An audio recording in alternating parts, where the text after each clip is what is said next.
Bang Awi. Baru online Om. Iya, ya dari tadi sih, tapi tak jeda itu tadi. Silakan Bang. Nunggu musuh ini. Biasanya rame langsung. Iya, Saya juga gimana baru gimana? online Ada ini yang kok. mau di Oh, baru online ya. Ada yang mau dibahas, Bang? Bos nggak ada. Kalau nggak ada anunya, nggak ada Pak. Berapa yang dibahas? Ya, ya, Biasanya ya, rame ya. grup Ini sampean juga. kalau 3.30 kan baru. Iya, Siapa tahu ada konten yang ya. naik. Betul, betul, betul. Sama Ya Pipo kita belum selesai ngobrol-ngobrol dulu urusan lah saya sambil ini. sambil nunggu nunggu Oten naik. Ini kan ada pertanyaan kan bisa Abang menjawab di sini, ya kan? Sambil memancing Oten naik ke sini gitu loh. Ini kan ada 6 pertanyaan, tapi kalau nomor satu kayaknya buat Oten ini. Nomor dua Wah, dulu aja deh. Ini apa alasan Yesus diselamatkan, Pak? wah ini apa alasannya harus diselamatkan? Ya, Waduh, silakan. diselamatkan dari apa ini? Salib Ya, ya. menurut Bapak diselamatkan dari apa? Ini pura-puranya Dari ini cosplaynya ini saya sebagai Oten ini cosplaynya Bapak ini pembela Muslim harus yang setia. diselamatkan Yang, ini dari ah, penyalipan ini. ya, alasannya apa Pak? Kalau boleh tahu Pak. Ini Otennya bertanya ini ke Bapak pembela Muslim. Silakan. Soalnya kalau enggak ya dari apa alasan Galatia 3 ayat 13 itu kan Mm-mm. bisa terkutuk ya. Ya harus diselamatkan jangan sampai disalib. Kalau enggak ya terkutuk nanti nabinya ini. Gitu. Terus Berarti supaya tidak terkutuk gitu ya supaya jangan alasannya. sampai terkutuk. Itu kan Itu kan Galatia kalau tiga tiga dilihat belas dari kan. sudut pandang Alkitab, Pak. Kalau menurut Oh. sudut pandang Bapak aja deh sebagai seorang Muslim yang tidak menggunakan Alkitab, kenapa harus diselamatkan? Nah, ini susahnya apa? Kan murid-muridnya ini kan enggak pernah membela sih. Harusnya ya dibela, Pak. Heeh. Makanya kan Ya, terus kayak hubungannya dengan harus diselamatkan apa, Pak? Kalau kalau murid-muridnya membela. nah ini saya kalau di zamannya Nabi Yesus ini ya, kayak apa ke dari pemerintahan Roma ini. Kalau Mm-mm. yang menyelamatkan dari mana ya susah ya dia anu ada pengkhianat juga dari apa dari murid-muridnya juga pengkhianat juga ada Ya, salah satu. Tapi betul. kalau memang Berarti alasannya diselamatkan yaitu biar nggak disalib aja, jangan sampai disalib. jangan sampai disalib. Nah, iya Kan kenapa? Kan disalib itu kan memang diselamatkan itu supaya nggak disalib. Ya kan diselamatkan itu biar nggak disalib. Alasannya dia tidak disalib. nah ini salahnya Yesus ini apa kalau kenapa kenapa dia disalib, kenapa dia mau ditangkap? Nah, ini Pak Fakir. Naik Pak Ali Fikir. Nah, ini juga mau saya tanyakan ini. Salahnya Saya apa kok mau bingung. disalib? Katanya menurut orang-orang Kristen dia mengaku Tuhan, Pak. Katanya Pak. Ini beberapa teman-teman Oten Wah, yang tak naikkan ngomongnya Yesus ngaku Tuhan di depan para rabi Yahudi. loh, tapi yang nangkap kan tentara Roma. Apakah waktu itu memang tentara Roma jajah orang-orang Israel? Kan belum Ya kalau Nasrani juga menurut dulu. menurut sejarah Yahudi dijajah sama sama Romawi. Menurut sejarahnya begitu. Nah, kalau Jadi ditanya kenapa dia di itu kan memang dan menurut pengakuan teman-teman Kristen ini kan dia ngaku Tuhan ini Yesus ini. Berarti tapi kalau salah dong kalau dikatakan ketika di Quran ditanya, apakah engkau mengaku dirimu dan ibumu sebagai dua Tuhan? di surat Tentulah Allah Maryam yang itu ya. Maha Suci yang Maha Tahu. Ya, aku tidak tahu apa yang ada di dalam hatimu, tapi engkau tahu apa yang ada di dalam hatiku. Kan ngomong gitu kan, Oh, Nabi Isa. Al-Maidah 104. Kan ketika Oh ditanya, ya. apakah engkau mengaku dirimu dan ibumu sebagai dua Tuhan? Kan begitu. Tapi kan Nabi Isa mengatakan, Tentulah tidak, karena engkau mengetahui apa yang ada di dalam hatiku dan aku tidak mengetahui apa yang ada di dalam hatimu. Menurut statementnya kan begitu, Pak. Nah, sekarang orang Kristen mengatakan Yesus mengaku Tuhan, Pak. Sehingga Tapi Yahudi kalau pengen bunuh. kalau di kalangan Islam itu gimana mau ditangkapnya? Apa ngaku nabi gitu? Atau gimana? Enggak, Saya kalau nggak. kalau menurut persepsi Kristen, si Yesus ini di depan para rabi Yahudi itu dia mengaku Tuhan katanya. Sehingga dianggap dia ini menghujat Allah katanya kan gitu katanya rabi Yahudi. Terus ada yang robek jubahnya kan. Di situ ada yang meludahi mukanya juga karena merasa marah kan. Nah, gimana Bapak menanggapi itu? Iya sih, saya pernah nonton filmnya itu. Kayak enggak berdaya ya alasannya. Kurang Ya kalau kurang nomor keras tiga Pak ini apa? suaranya Pak. Kurang keras Pak. Suaranya agak Tes tes. ini tenggelam. Nah, ini baru bagus. Nah, Kalau silakan. nomor tiga itu apa? Saya kalau dua ini Nah, apa alasan Yesus harus diganti Pak? Gitu loh.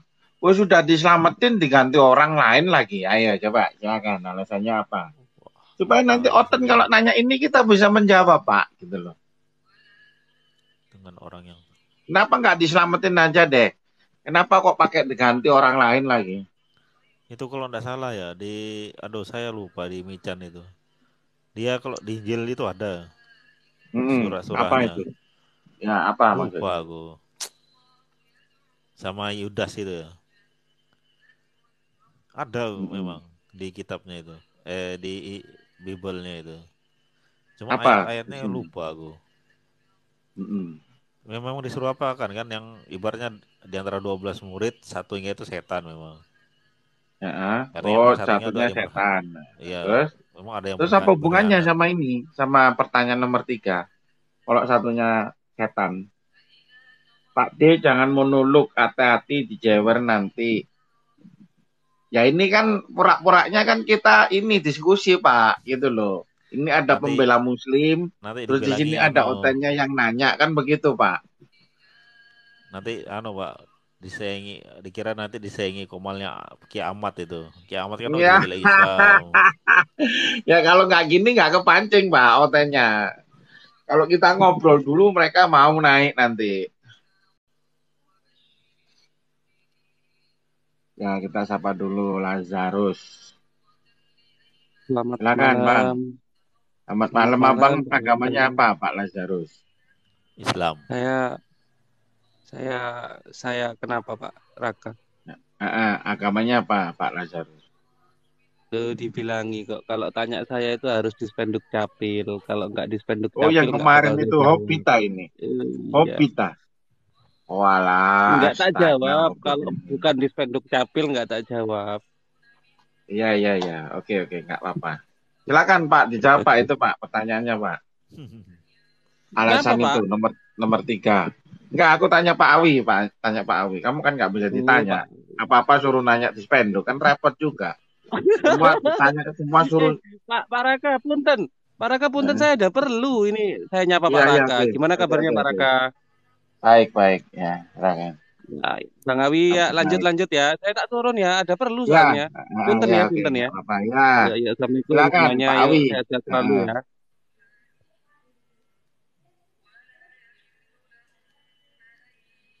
apa itu alasannya? Nomor kok harus diganti, Pak? Misalkan kalau diselamatin, nggak diselamatin aja gitu aja. Kenapa kok pakai diganti? Silakan. Ini bingung kalau saya jawab Pak. Harus diganti Yang apa keras, Pak. alasannya? Ini tenggelam lagi suaranya. Tes tes tes tes. Nah, oke. Apa alasannya Yesus harus diganti? Waduh, memangnya harus dijawab Pak ini? Ya Siapa yang minimal kan mengatakan kalau Yesus? ditanya kita tahu jawabannya, Pak. Kalau Oten nanya. Apa alasan Yesus? Silakan, Pak Murid Memang Setia. orang apa alasan Yesus harus diganti dengan? Ya mungkin Silakan, Murid Setia. Agamanya ya apa, mungkin Bang? nah ini. Oh, saya pengikut Yesus dan ketepatan ini pertanyaan kebanyakan kepada inti daripada orang Islam. kalau inti daripada yang pertama, kenapa Yesus harus disalib? Yang pertama adalah Ini yang Pak, saya imani. Ya nggak apa-apa. murid Ini setia. yang pertama memang cocok Enggak, buat ini buat memang Kristen. soalnya ini persoalan gini nih ada memang di agama sampean berarti ya. Ya, yang nomor satu untuk Kristen pertanyaannya. Kalau kalau untuk Islam nggak bisa karena umat Islam kan nggak percaya Yesus disalib. Ah, ini nomor satu saya tanyakan ke murid setia baru bisa jawab ya. Silakan, Pak. Nah, yang pertama itu jelas Yesus kenapa harus disalib? Satu untuk ya secara iman saya untuk membuktikan bahwa dia adalah yang bangkit dari antara orang mati. Yang kedua adalah untuk menebus dosa perjanjian darah orang Israel. Itu ada di Galatia 4 ayat 5, di Keluaran 24 itu adalah perjanjian darah orang Israel. Yang ketiga adalah darahnya itu adalah mengampuni dosa-dosa manusia. Itu jawaban simpel saya karena ini Oke, kita dapat jawaban dari Pak Setia. Jadi gini, yang Bapak katakan tadi kan sudah saya tulis di sini ya. Yesus ingin menebus dosa umat manusia, betul ya. bukan Lalu Bang, dia bukan umat disalib. manusia Bang, dengar lu Bang, bukan doang. Kalau dia Ya, menebus apa-apa. dosa umat manusia berarti semua manusia kan Bang kan? Oke, harusnya gimana? Harusnya gimana? Dia menebus perjanjian Dosa. darah yang dilakukan oleh umat Israel di Keluaran 24 di tabut Mm-mm. perjanjian itu. Makanya ketika tahun sekitar 2000 berapa Bang? Enggak, jangan Ayat 6. panjang-panjang supaya saya ada kesimpulan. Simpel dulu. Dia kenapa? Yesus Dia menebus siapa? Menebus siapa yang ditebus? Yesus menebus orang Israel dari yang tunduk kepada hukum Taurat. Oke gitu ya. Oke ya, statementmu gitu ya. Sekarang saya tanya Ya, ke kamu orang Israel bukan? Kalau kamu punya statement bukan. begitu. Berarti tidak Ya, tertebus itu berarti nggak dosanya. ditebus dong kamu kalau begitu. Yesus Nggak mengampuni. mengampuni gitu Pak. Oh, iya. Mengampuni apa? Mengampuni siapa? Mengampuni dosa-dosa. Dosa-dosa Loh umat sekarang manusia. logikanya kalau dia bisa mengampuni dosa, ngapain dia mati? Hah? Kamu kan tadi bilang Yesus mengampuni. Ya enggak? Iya. Nah, mengampuni siapa? Ya mengampuni dosa-dosa saya. Mengampuni dosa-dosamu. Dosaku enggak Kalau lah. dia bisa mengampuni dosa-dosamu, ngapain dia mati buat menebus dosa? Kan udah dibilang tadi, itu adalah perjanjian darah yang dilakukan orang Israel. Makanya dia harus menumpahkan darahnya di kayu salib. Iya, pertanyaan saya ini dengerin dong. Kalau dia bisa ngampuni dosamu, ya kan? Oh ya, di depan, Pak. Ya, Pak Awi lanjutin, Pak. Bentar, Pak. Ada pasien aku, Pak. Pak Awi ajak ngobrol ini, Pak. Oke. Ya. Kalau memang apa? So, yang pertama ini kenapa bisa apa? Dosanya Israel aja, enggak dosanya umat yang lain gitu. Kenapa harus disalib sampai mati? Begini, Yesus sedang menebus perjanjian darah antara orang Israel dengan Yahweh. Jadi, ditebuslah dengan darahnya yang kudus. Sudah. Mungkin bapak-bapak tidak kenal Yahweh. Yahweh adalah malaikat yang mengadakan perjanjian darah dengan Israel. Yahweh malaikat. Wah ini baru ini. Ya, Biasanya Yahweh itu siapa? Tuhan itu biasanya. Iya Pak ya itu Genzo. bagi orang Israel. Saya nggak salahkan orang Israel karena mereka tetap pada pendiriannya seperti itu. Malaikat ya. Betul lah Pak Genzo. Yahweh itu malaikat. Selamat malam. Selamat malam. Selamat malam. Selamat malam Pak. Malam Bang Kayaknya Kenzo. Bang murid setia King of Yerusalem ya, Bang ya? Suaranya. Halo? Enggak. Bener ya, Bang? Oh, bukan ya? Ya, apa Yahweh malaikat? Iya, Ya. betul lah. Perasaan saya Yahweh itu katanya Tuhan. Ini kok beda-beda ini. Yuk, ya beda lah. Malaikat Yahweh ya Yahweh. Ini baru tahu loh saya malaikat. Memang ada di Enggak. Bukan Yahweh ya, itu kan kayaknya bukan Yahweh Pape malaikat. itu ta. Iya, Yahweh, Yahweh Pape itu kan. Biasa Iya, biasa dibilang YHWH. ya. Nah, ya ini kan Tuhan sih biasanya dipanggil. Iya, kan Atau begini, atau kalau malaikat. Ya, kalau kalau banyak orang yang bilang bahwa Musa bertemu dengan Yahweh, dengan ibaratkan orang bilang karena sudah menuhankan Yahweh, Musa bertemu dengan Tuhan, padahal sudah dibantah di Kisah Para Rasul 7 ayat 53. Mulai dari Kisah Para Rasul 7 ayat 35, Musa bertemu dengan malaikat, bukan dengan Tuhan. Jadi juga dibantah oleh firman di kitab Bismillahirrahmanirrahim. Yohanes. Tidak seorang pun yang pernah melihat Tuhan. Udah, itu dia. Jadi jangan apa kan diombar-ambirkan. Tidak seorang pun, kata tidak seorang pun tidak ada. Nah, Oh, oh, oh. itu bisa Ya, dibuktikan. Kisah Para Rasul 7 Karena ayat 35, Kisah Para Rasul 7 ayat 53, yang memberi hukum Taurat itu adalah malaikat-malaikat, bukan satu malaikat.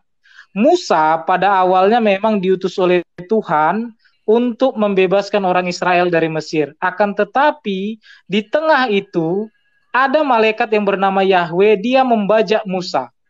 Makanya di Hakim-Hakim 2 ayat 1 boleh dibaca, Bang. Kalau Abang punya Alkitab boleh dibaca, Bang. Hakim-Hakim 2 ayat 1, Bang. nanti saya buka laptopnya. Itu malaikat yang pergi ke Bohim ya, di Gilgal, dia berfirman. Kapan malaikat bisa berfirman? Aku telah menuntun kamu loh. Kok aku, kata malaikat? Nggak pernah seperti itu, Bang. Malaikat berani mengatakan berfirman, Bang. Nah, jadi jangan kita apakan, Bang. Yang kedua, kenapa saya berani mengatakan Yahweh itu adalah malaikat? Satu dari kelakuannya, Bang. Dia itu pembunuh, penipu. Dah, berbeda dengan Yesus. Itu dia. Baru ini, baru agak lain ini. Yahweh penipu, apalagi pemberontak, Pembunuh. pembunuh, pemberontak. Ya, Yahweh itu penipu, pembunuh. Yahweh. Ayat berapa itu?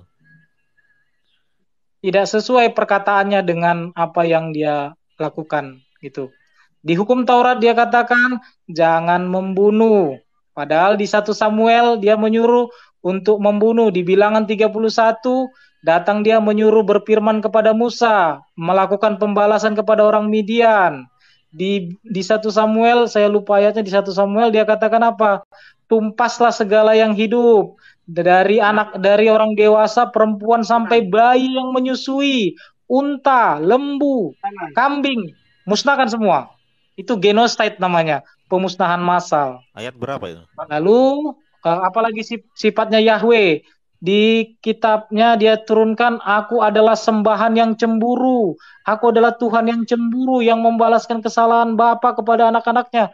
Bahkan sampai keturunan yang keempat katanya. Bah, Tuhan kok cemburu? Tuhan adalah kasih, kasih tidak cemburu. Ya, ngapain Tuhan cemburu kan gitu.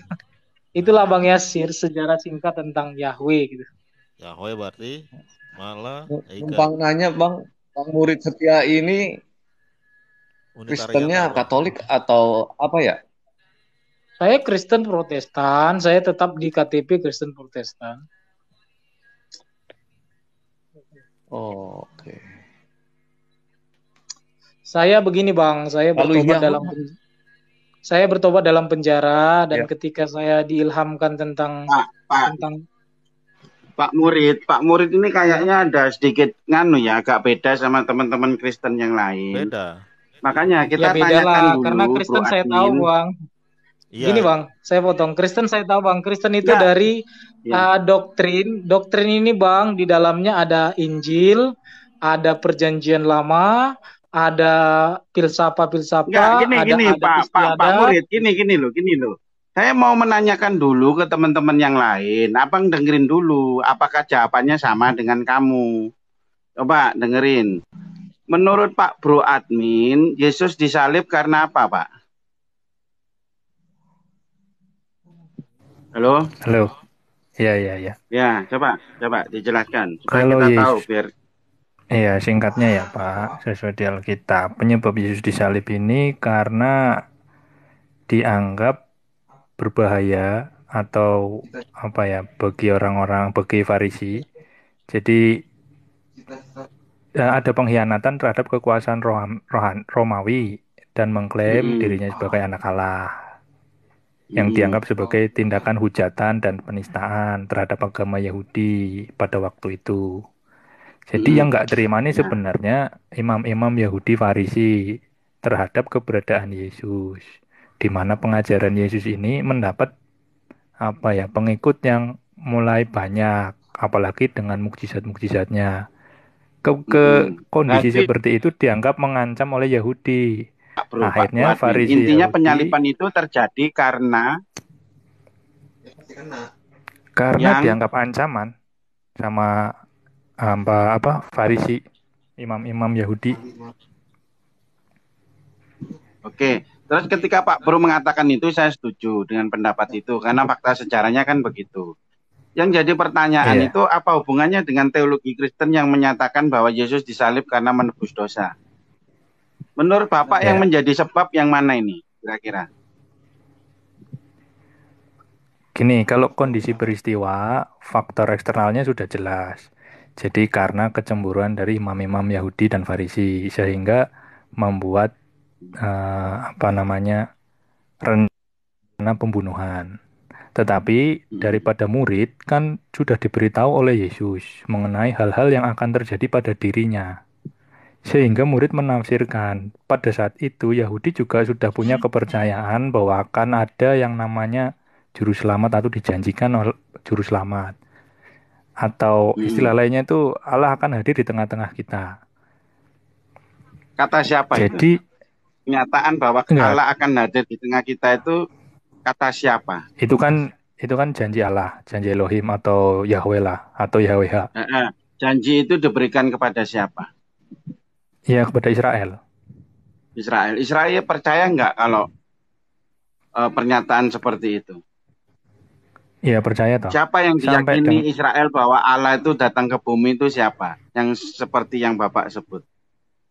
Siapa orang lah ya taruh kata dia nggak percaya Yesus Mesias deh sudah. Anggap aja dia nggak percaya oke. memang faktanya begitu. Siapa yang kira-kira menurut Bapak yang Bapak klaim bahwa Israel menunggu Allah datang ke bumi? Itu siapa yang dimaksud? Sebentar, menunggu Allah ke bumi itu nggak ada konsep seperti itu, Pak. Yang Oke, yang benar dijanjikan gimana? adalah Yang juru benar. selamat. Juru selamat. Mm-mm. Nah, tetapi Yang Allah juga dijanjikan adalah juru selamat ya. Oke, ya, silakan lanjut. Allah juga mengklaim tidak ada juru selamat selain daripadaku. Itu pernyataan Hmm. pernyataan Allah Tidak ada sendiri. juru selamat selain padaku. Nah, sekarang yang jadi pertanyaan, yang juru selamat yang dimaksud apa di Alkitab yang diyakini Yahudi? Apakah Allah sendiri Nah, atau bukan?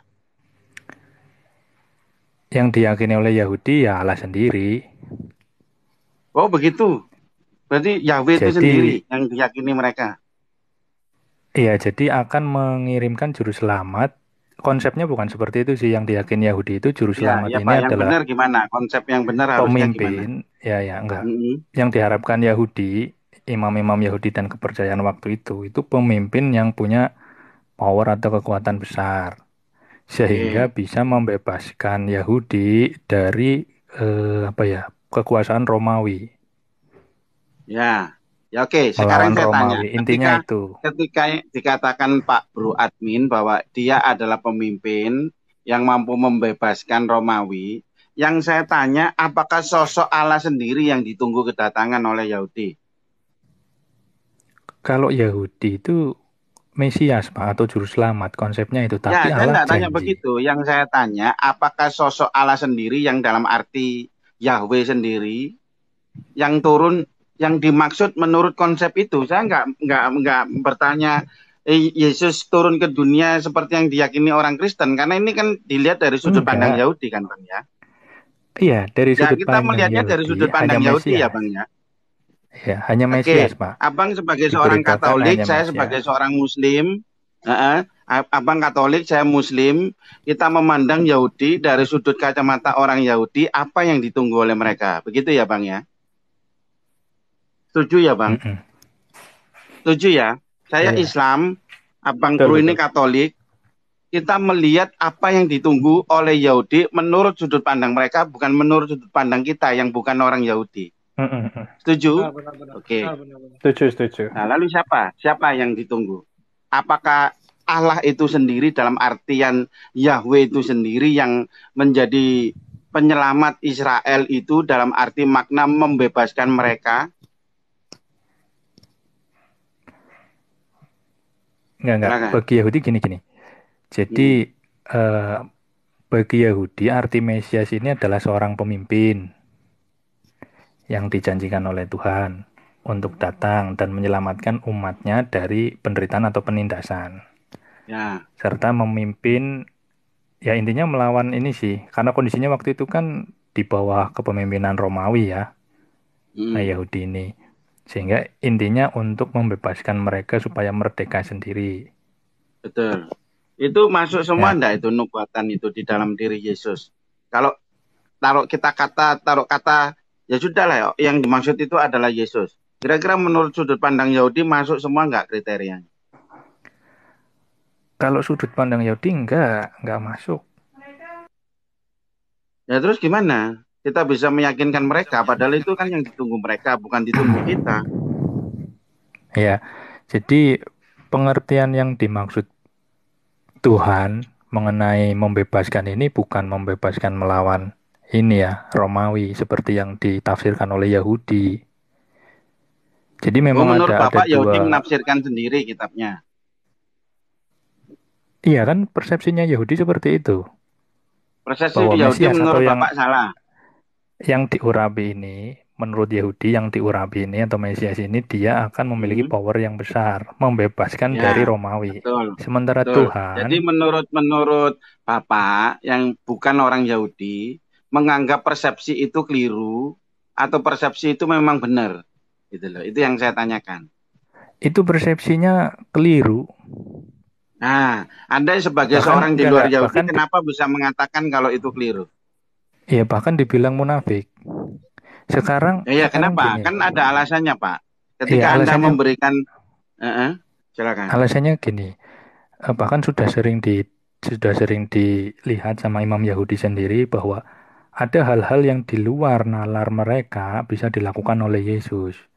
Atau hal-hal yang kita sebut misalkan mukjizat atau kemahakuasaan yang lain. Bahkan pengajarannya pun Yahudi sudah mengakui. Enggak, kita enggak ngomongkan itu, Pak. Dalam konsepsi yang diyakini mereka, yang ditunggu pembebas itu kan ada kriteria menurut sudut pandang mereka. Misalkan seorang raja, punya pasukan, punya tentara, yang mampu membebaskan mereka dari penjajahan seperti yang dilakukan Musa.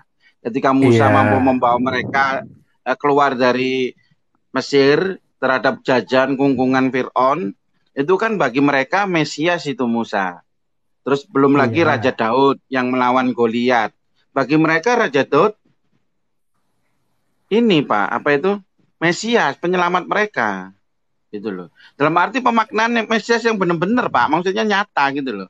Pembebas. Iya. Gimana Pak? Menanggapi itu Pak? Nah, ini aku ngutip pernyataan ini ya, Nikodemus ya. Nikodemus datang kepada Yesus itu bilang begini, Rabi, kami tahu bahwa engkau datang sebagai guru yang diutus Allah. Sebab tidak ada seorang pun yang dapat mengadakan tanda-tanda yang engkau adakan jika Allah tidak menyertainya. Betul. Yesus menjawab, aku berkata kepadamu, sungguh jika seorang tidak dilahirkan kembali, ia tidak dapat melihat kerajaan Allah. Ya, sudah dilihat ya. Konsep kerajaan di dalam gambaran imam-imam Yahudi itu adalah kerajaan Yahudi sendiri. Tetapi di dalam sudut pandang Yesus itu adalah kerajaan Allah. Bahkan dikatakan juga kerajaanku bukan dari dunia ini. Ya gimana Pak? Kita menyatukan persepsi Yahudi. Yahudi menyatakan bahwa Mesias Raja itu kerajaannya di dunia Pak. Fisik. Benar-benar nyata. Pembebas yang nyata loh. Ketika dihancurkan, malah justru kontradiksi. Ketika zaman kedatangan Yesus, bait suci malah dirobohkan gitu loh. Bagi menurut mereka itu malah kedatangan Yesus ini paradok justru dengan apa yang mereka inginkan.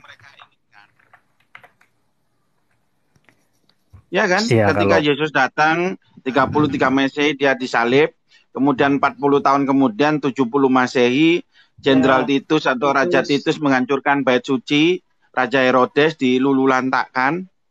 Nah, ini malah paradok dengan apa yang mereka yakini, Pak. Karena yang diharapkan sang pembebas itu justru harus membuat bait suci ini berjaya. Malah Jadi justru gini sebaliknya Pak loh. ya, memang orang Yahudi selalu memandang fisik. Cuman Yesus sedang membebaskan mereka dari perjanjian darah, gitu Pak. Enggak, Pak, jangan memasukkan teologi Bapak di sini. Sebentar. Kalau melihat Bukan tentang sudut teologi pandang aja, Yahudi memang ya begitu yang Pak. diyakini Ya, Yahudi, Pak. saya lanjutkan, Pak. Ya, ini Saya Pak Bang lanjutkan, Bro ini Pak lebih Baraka. sesuai dengan fakta yang diomongkan. Memang Oke, kenyataan ya. begitu. Ayatnya di mana?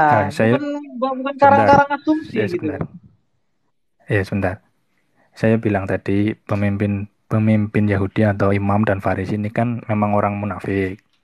Sudah dikatakan apa yang dikatakan Yesus dan ditunjukkan Yesus segala kuasanya, tapi tetap tidak diakui. Bahkan ketika disalib pun sudah diterangkan juga. Orang Yahudi kan maunya raja. Betul. Waktu Yesus disalib, Tapi yang datang tabib, Pilatus Pak. juga mengakui, Pak. Ya, yang Pilatus ditunggu itulah Yahudi mengakui. raja, tapi yang datang tabib. Iya, tapi Lanjut. Pilatus mengakui kalau Yesus ini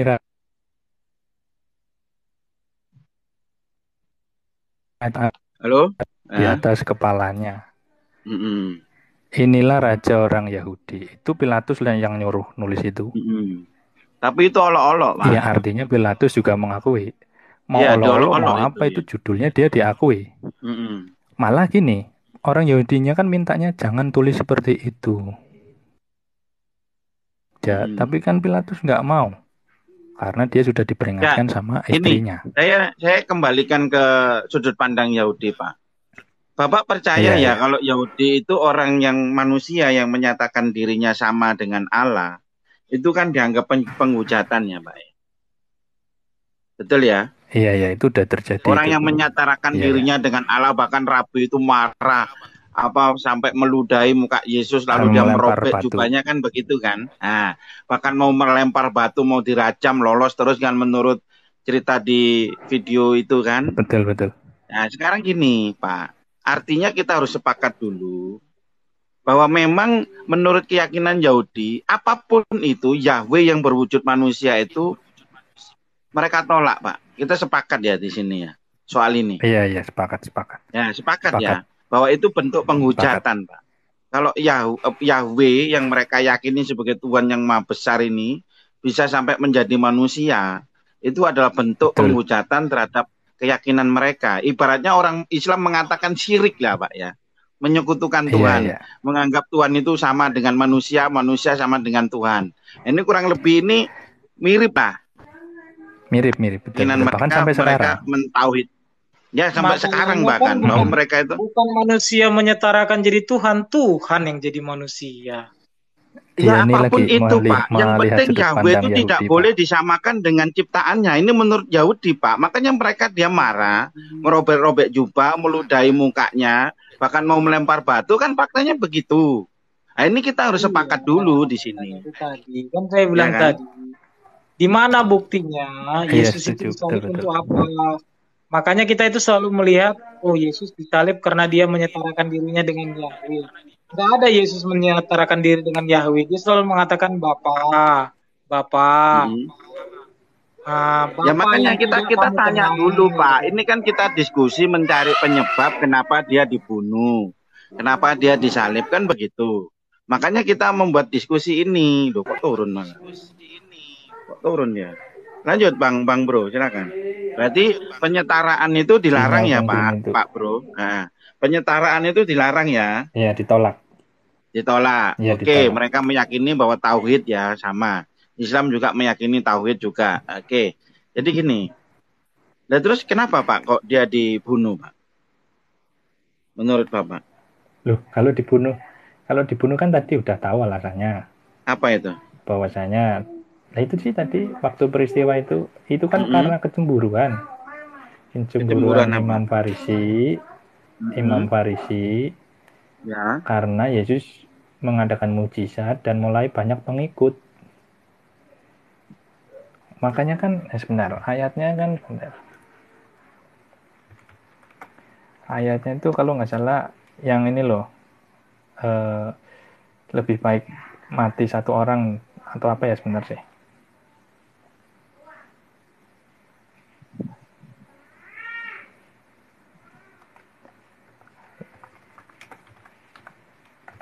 Ayat dari Imam Yahudi, aku agak lupa juga, coba tak cari.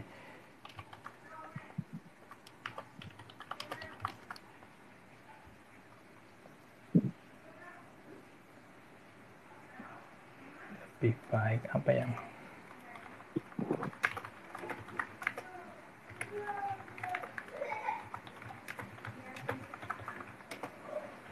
Pak tadi turun ya? Iya, turun. Lanjut, Pak. Mungkin pental atau gimana.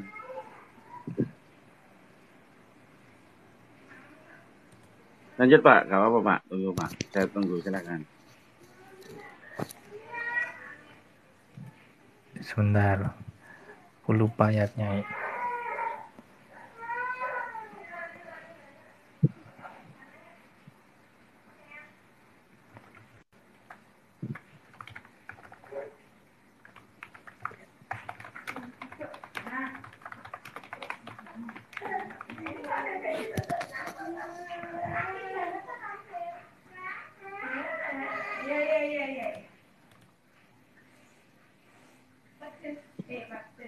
Ini mungkin.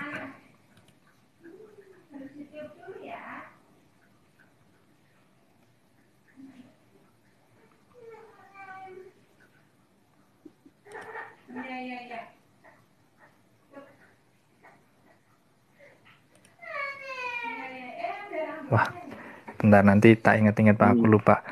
Ya, nggak Yang apa-apa, yang jelas inget dulu aja. Ya, waktu Bapak sampaikan waktu intinya apa rapat intinya. itu loh kalau nggak salah. Intinya hasutan. Jadi hasutan kepada ini Oh, ingat imam-imam aku ingat Yahudi, itu kemudian hasutan kepada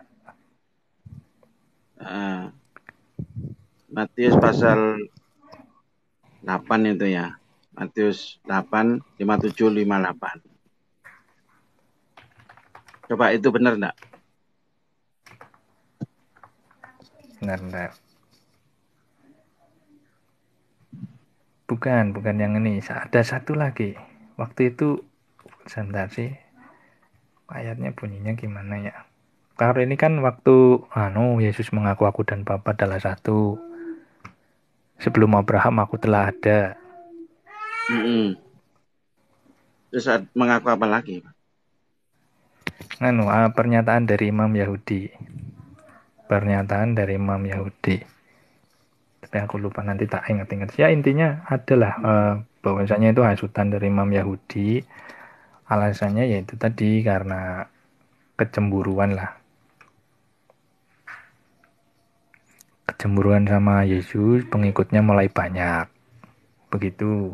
Itu kalau dasar peristiwanya. Tetapi kalau penafsiran-penafsiran yang sekarang itu kan ya hasil penafsiran juga. Mengenai pengakuan iman Thomas misalkan kepada Yesus mengatakan ya Tuhan dan Allah, itu kan penafsiran dia juga. Thomas kan juga mengerti tentang janji Allah. Kalau menurut tentang janji Abang ya mesianik Tuhanku juga. ya Allahku itu, apakah Thomas mengatakan Yesus itu Tuhan dan Allah menurut Abang? Iya. Iya Menurut kan Abang ya. begitu. Tapi Iya, kalau menurut saya itu kan peristiwanya kan kebangkitan, Bang. Thomas waktu itu kan Betul. melihat Yesus pertama kali setelah dia bangkit dari kematian itu, tapi Betul. merupakan ekspresi kekagetan gitu loh. Jadi ketika Abang mengatakan ke saya, "Kakak, kamu dapat undian 100 juta." Terus saya kaget, "Ya Allah, ya Robi," gitu. Apakah apa yang saya ajak omong ini Allah atau Tuhan? Ketika ada orang kaget karena tiba-tiba muncul di depannya yang orang dikira dia sudah meninggal, ternyata dia muncul di depannya, lalu dia mengatakan, "Ya Allahku, ya Tuhanku." Ya, itu bukan. Setelah di ayat selanjutnya kan sudah dikatakan begitu, Pak. Kalau seolah-olah itu wujud ekspresi seorang Thomas yang melihat Yesus yang tiba-tiba nongol di depan matanya. Gimana, Pak Bro? Iya, Kalau kaget ini kan tergantung yang baca ya Pak. Kalau saya membaca bukan karena kaget. Karena apa itu? Ya, kemudian satu lagi mengenai budaya menyebut nama Tuhan pada kondisi apapun termasuk kaget itu kan nggak ada di zaman Yahudi. Zaman Yesus Tuh, itu kan orang nggak kaget ada. kan boleh-boleh aja, Pak. Namanya orang kaget kan nggak Iya melihat maksudnya zaman, Pak. Orang kaget. enggak. Secara itu kan Mm-mm. budaya Pak.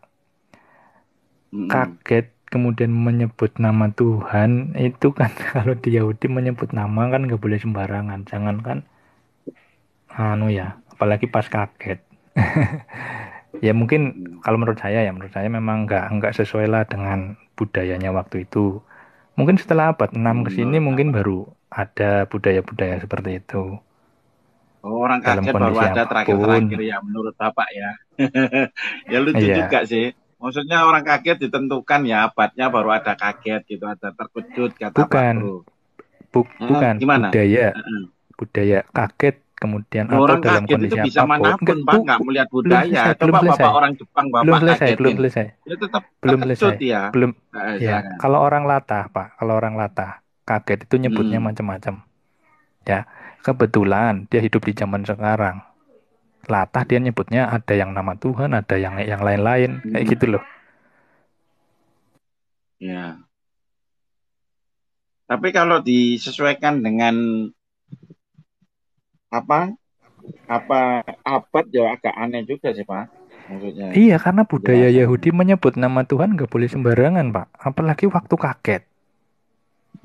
Itu saya juga belum menemu pembanding sih di ayat Alkitab yang kaget kemudian menyebut nama Tuhan gitu, nggak ada. Masalahnya itu bukan Tuhan yang disebut, bukan nama di situ Pak. Di situ Tuhan itu Theos, Kurios, ya Allahku Theos. Jadi Theos di situ tidak merujuk nama kan Pak, atau Elohim.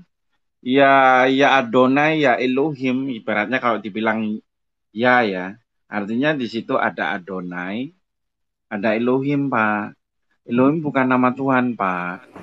Elohim itu sebutan untuk Tuhan menurut orang Yahudi.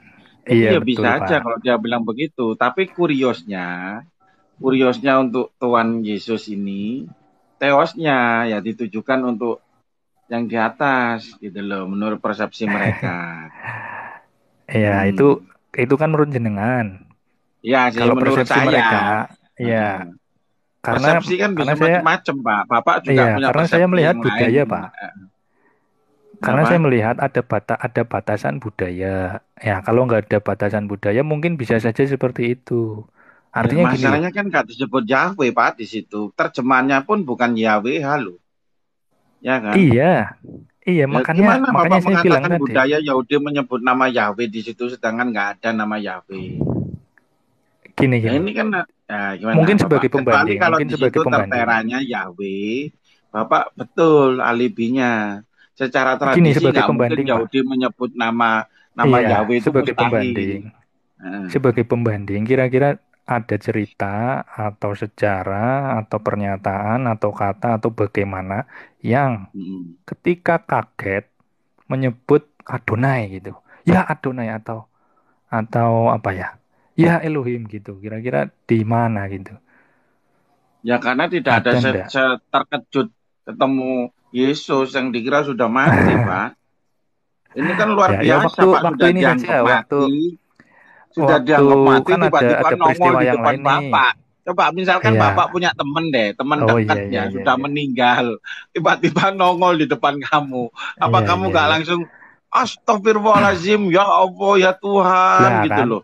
Lah apakah yang kan disebut? Bukan. Ya ini contoh Pak, ini contoh, saya ngerti. Ya betul. Ini kan saya memberikan contoh Pak. Saya nggak mengatakan menyesuaikan abad, enggak. Kadang-kadang orang berteriak itu kan menyesuaikan keimanan dia, kan ya dia punya keimanan kan. Thomas itu kan ya orang Yahudi juga. Yahudi, yang percaya Adonai, dia juga percaya Elohim. Ya, otomatis kan dia menyebut Tuhannya Pak, Elohim. Menyebut Adonai-nya juga. Yang di depan itu kan ada Adonai, ada Elohim, kan begitu. Tapi kan Karena dia terkejut kan Pak saat itu. Itu ceritanya. Iya. Itu kalau tafsiran Unitarian itu beda lagi, Ya, Pak. beda lagi. Karena Gimana kalau ini tadi kan? di dalam Silakan. Yesus itu ada Bapa. Jadi maksudnya dia kalau Unitarian ya ini Mm-mm. dia mengatakan kalau ya Tuankunya ke Yesus, ya Allahkunya ke Bapa yang ada di Yesus. Ya, itu Ya masuk akal gitu. masih. Betul, karena ya Tuanku itu ya Kurios. Iya. Ya Theos itu ya Bapa, Yahweh, Theos. Tapi tetap aja Theos itu pun masih sebutan, bukan nama sekali lagi. Jadi kalau dikatakan melanggar tradisi ya enggak juga. Karena nggak ada nama Tuhan yang disebut dan tidak ada yang dilanggar dari tradisi Yahudi sendiri kan begitu Pak. Sebentar, kalau Ya ya kan? saya juga bisa mengatakan gitu tuh, Pak. Ya, betul. Sementara Ya tidak boleh. ada. Namanya juga kita akan menafsirkan Iya. ya Pak. Bapak juga punya keyakinan. Saya juga melihatnya kok begini. Karena dia sendiri kan nggak pernah mengaku Allah kan begitu kan Pak. Selama saya mencari apakah benar sih Yesus ini pernah mengaku dirinya Allah. Saya nggak ngomong mengaku dirinya Tuhan ya Pak. Apakah benar sih Iya. Yesus ini mengaku dirinya Allah? Atau Theos itu sendiri, Theos di mana gitu loh kalau ada. Mungkin Bang Bro bisa membantu saya mencarikan pernyataan eksplisit. Mungkin selesai loh Pak perdebatan ini kalau Bapak bisa menunjukkan bahwa dia mengaku bahwa dia Allah. Mungkin Islam mungkin nggak akan nanya lagi kalau ada pernyataan itu.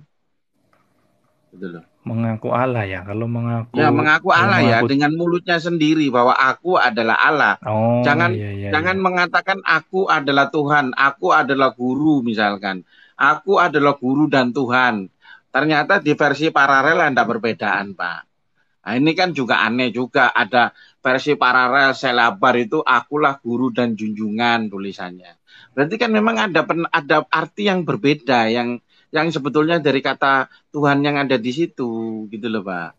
Masih memungkinkan bahwa itu ada terjemahan lain yang dimunculkan oleh LAI, yaitu kata Tuhan itu tadi. Betul ya Pak ya? Nah, seperti itulah. Mungkin Pak Bro bisa bantu saya untuk menemukan pernyataan eksplisit bahwa Yesus itu mengaku dirinya adalah Allah, Pak. Coba silakan. Kalau itu paling saya rujukannya pernyataan Yesus tentang dirinya dan Bapa ya. Ya, Adalah boleh silakan satu. coba. Ya. Nah, Paling sekarang itu ini sih saya rujukannya. tanya serius deh. Menurut Bapak, aku dan Bapak adalah satu itu kayak apa sih Pak? Supaya saya bisa ada bayangan. Yang dimaksud Oh aku dan iya. Bapak adalah satu itu apa Pak? Coba silakan. Silakan. Kalau itu Waalaikumsalam Pak Ustadz. Ya. Coba silakan. saya Supaya saya bisa katakan begini. membayangkan yang dimaksud Bapak dan teman-teman Kristen yang lain. Aku dan Bapak adalah satu. Silakan Pak Bro. Silakan. Maksudnya itu begini. Seperti yang dikatakan Yesus ya. Melihat aku sama dengan melihat Bapa. Ya seperti itu. Jadi ada hubungan khusus.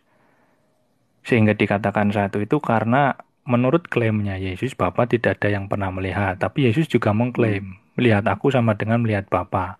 Tentang Oke, jadi gini. bagaimananya si Kalau siapa Bapak namanya? melihat saya, Pak Bro, saya misalkan ngomong ini ke Abang ya. Ya, Kalau Abang melihat saya sama dengan melihat Bapakku misalkan. Apakah saya dengan Bapak saya ini adalah orang yang sama, Pak Bro? ya jelas beda. Nah, Jelas gimana berbeda, kalau Abang Bapak. mengatakan bahwa melihat Yesus sama dengan melihat Bapa? Aku dan Bapa adalah satu. Iya. Yesus aku dan Bapa adalah satu itu gimana, Pak? Gitu loh. Itu yang ingin saya ketahui dari penjelasan Bapak sendiri.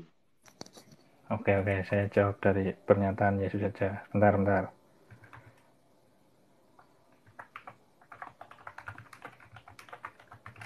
Kenapa tergoncang, Pak Muklisin? Kenapa? Coba ditulis. Kenapa? Yang tergoncang Kiamat atau Malikil? Lawan debatnya siapa? Oh, Iya, aduh ini orang-orang ini. menghujat itu Kiamat ya. Silakan. Ya, Ini kayak Bang Bro gini loh, luar biasa orangnya. aku ngutip ini ya pernyataan Yesus saja ya. Sekiranya Silakan, kamu Pak. mengenal aku, pasti juga kamu mengenal Bapakku. Sekarang ini kamu mengenal dia dan kamu telah melihat dia. Ya, kemudian ini klaimnya Yesus ya. Jadi dengan melihat Yesus itu melihat Bapa. Kemudian Ya Filipus maksudnya bertanya lagi gimana karena Pak? bingung Supaya juga saya kan. ngerti. Coba Bapak Iya, ceritakan yang dimaksud melihat Yesus sama dengan melihat Bapa dalam pemaknaan yang bagaimana Pak? Silakan Pak. ya ini makanya Filipus bertanya lagi. Kata Hmm. Filipus kepadanya, Tuhan atau Yesus, tunjukkanlah Bapa itu kepada kami. Itu sudah cukup bagi kami. Ya, Setelah oke. klaim itu, muncul lagi pertanyaan dari Filipus. Kemudian jawaban Yesus, Filipus, sudah sekian lama aku bersama-sama kamu, namun engkau tidak mengenal aku. Ya. Barang siapa telah melihat aku, ia telah melihat Bapa. Bagaimana engkau berkata, tunjukkan Bapa itu kepada kami. Nah, penegasan Yesus di sini.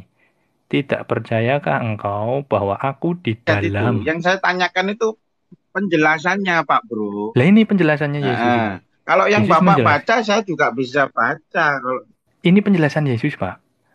Yang dimaksud satunya itu yang bagaimana, kemudian melihatnya itu yang bagaimana. Yesus mengatakannya gini, tidak percayakah engkau bahwa aku di dalam Bapa dan Bapa di dalam aku? Apa yang aku katakan kepadamu tidak aku katakan dari diriku sendiri. Tetapi Bapa yang diam di dalam aku, dialah yang melakukan pekerjaannya. Ya udah penjelasan itu Yesus maksudnya itu gimana aja. Pak? Saya ini mencoba mengerti yang Bapak jelaskan. Aku dan Bapak adalah satu. Pemaknaannya bagaimana? Itu loh. Kamu melihat aku sama dengan melihat Bapa. Artinya apa? Apakah melihat Yesus sama dengan melihat Bapa dan Bapa adalah Yesus, Yesus adalah Bapa? Ini satu.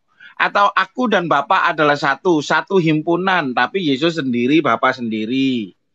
Kan begitu Pak, supaya kita mengerti. Nah, nanti kalau Abang sudah memberi penjabaran yang maksud aku dan Bapak adalah satu begini, kamu melihat aku sama dengan melihat Bapak begini, nah nanti masuk step pertanyaan berikutnya. Iya, ini saya membacakan penjelasan dari Yesus langsung. Kalau jenengan menanyakan ke saya, nanti masuknya ke eksegesis. Assalamualaikum warahmatullahi wabarakatuh. Waalaikumsalam. Lanjut Pak Rangga, saya nyimak dulu Pak. Iya, kalau menanyakan dari Bapak saya. Ya, waalaikumsalam Pak Jose. Tumben kita ketemu di sini ya. Iya, karena saya masuk loh, kok ada Bang Bro admin. Aduh, kirain toko tadi. Ya maaf Kak, ya Kak dosen. Sekarang ini lagi diskusi nyantai sama Bang Bro. Ini Pak, jadi yang dimaksud tadi Bapak sudah membacakan. Aku dan Bapak adalah satu, ya toh? Yohanes 10:30. Engkau melihat aku sama dengan melihat Bapa, kata Yesus kepada Filipus. Ya kan? Betul. Nah, yang jadi pertanyaan saya, Bapak tolong jabarkan secara lisan bahasa Bapak sendiri untuk memaknai apa yang dikatakan Yesus itu. Contoh, ketika kamu melihat aku sama dengan melihat Bapa, apakah sama dengan aku mengatakan kepada Bang Bro, kamu melihat aku sama dengan melihat Bapakku? Nah, apakah aku dengan Bapakku ini orang yang sama? Satu. Poin kedua, ya kan? Aku dan Bapa adalah satu. Oke, satu dalam satu himpunan. Bapa sendiri, Yesus sendiri. Tapi dalam satu himpunan. Nah, gimana Bang? Ini Abang menjelaskan. Penjelasannya aja ya, jangan Abang baca lagi ayatnya, nanti kembali lagi ke situ. Membaca ayat lagi.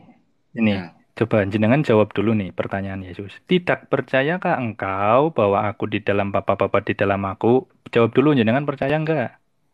Oke, ketika ada tulisan begitu, yang Abang maknai apa? Yesus, percaya apa enggak? Ya, saya nggak ngerti karena itu bukan kitab saya. Karena saya ini menaikkan Abang di sini, saya bertanya, yang Abang maknai dengan pernyataan Yesus seperti itu apa, Pak? Sehingga saya mengerti. Nah, silakan, Bang Admin. Iya. Saya berusaha ngambil dari penjelasan Yesus saja ya. Saya tidak pakai eksegesis atau dari sudut pandang ini agama lah atau Kristen lah. Saya coba bacakan saja dari sini. Kalau memang jenengan ndak nangkep ya berarti anggap saja tidak percaya kan gitu, selesai. Hmm. Kalau saya kan percaya Loh, perintah Yesus bukan hanya gini untuk Pak, percaya maksudnya kepada itu kalau Yesus. nangkep apa nggak nangkep itu kan berdasarkan penjelasan ya Pak Bro. Berdasarkan Nah, ini penjelasan coba abang sih. yang meyakini kitab abang itu kan. Nah, Ya, pertama begini dulu. Ada klaim Yesus mengatakan begini bahwa tidak seorang pun melihat Bapa kecuali anak. Ya, yang kedua ada juga klaim Yesus melihat Yesus sama dengan melihat Bapa. Ada lagi klaim terakhir ini. Eh, mengatakan bahwa aku di dalam Bapa dan Bapa di dalam aku. Jadi Bapa ini apa maknanya Pak? Aku di dalam ya pertama Bapa gini. dan Bapa di dalam Yesus. Maknanya apa Pak? Iya. Gini. Nah. Kalau saya pakai eksegesis ini menyatakan hubungan. Bahwasanya ada hubungan yang erat antara Bapa dan anak, Bapa dan putra. Nah, dari sudut manusia, hubungannya itu dari sudut seperti apa sehingga kita bisa memahami hubungan antara Yesus ini dengan Bapa itu apa hubungannya? Ya, hubungan keilahian atau secara entitas. Ya, hubungan keilahian. Ya, artinya itu. Dijelaskan begini. Belum nangkep saya Pak, belum nangkep. Iya, belum nangkep. ini Kenapa coba saya mengatakan belum disimak nangkep? dulu Pak. Disimak dulu Pak. Apa yang aku katakan disimak dulu Pak. Disimak ya, dulu okay. sebelum nanti ya. Apa yang aku katakan kepadamu tidak aku katakan dari diriku sendiri, tetapi Bapa yang diam di dalam aku dialah yang melakukan pekerjaannya. Padahal murid-murid melihat Yesus sendiri yang ngomong, mulutnya Yesus sendiri yang berbunyi. Melihat Tetapi dia sama dengan melihat Bapa. Bukan, ya kan? waktu ngomong ini, para murid kan melihat sendiri, Yesus sendiri yang ngomong melalui mulutnya Yesus. Secara manusia kita melihat Yesus. Tetapi gini loh, isi Pak, pernyataannya, saya masih belum pahamnya gini, Pak Bro, gini. Saya kasih analogi aja deh, Pak Bro. Misalkan Pak Bro dengan anak Pak Bro, ini kan ada dua ini ya, tapi satu. Pak Bro dengan anak Pak Bro adalah satu. Iya. Nggak boleh nggak saya penggunaan nggak bisa begitu. Gitu. Analogi yang terus gimana? Analoginya yang benar gimana? Analogi yang bisa menerangkan ya. Sesuatu di dalam sesuatu, tetapi sesuatu itu juga di dalam sesuatu. Ya gimana itu caranya? Bapak bisa nggak menganalogikan sesuatu di dalam sesuatu, tapi sesuatu itu di dalam sesuatu. Itu di dalam ilmu kalam, Pak. Itu disebut daur. Daur itu mustahil. Ngerti, Pak? Contoh ya. Air daur di dalam botol dan botol di dalam air paham. Gitu loh. Itu daur istilahnya.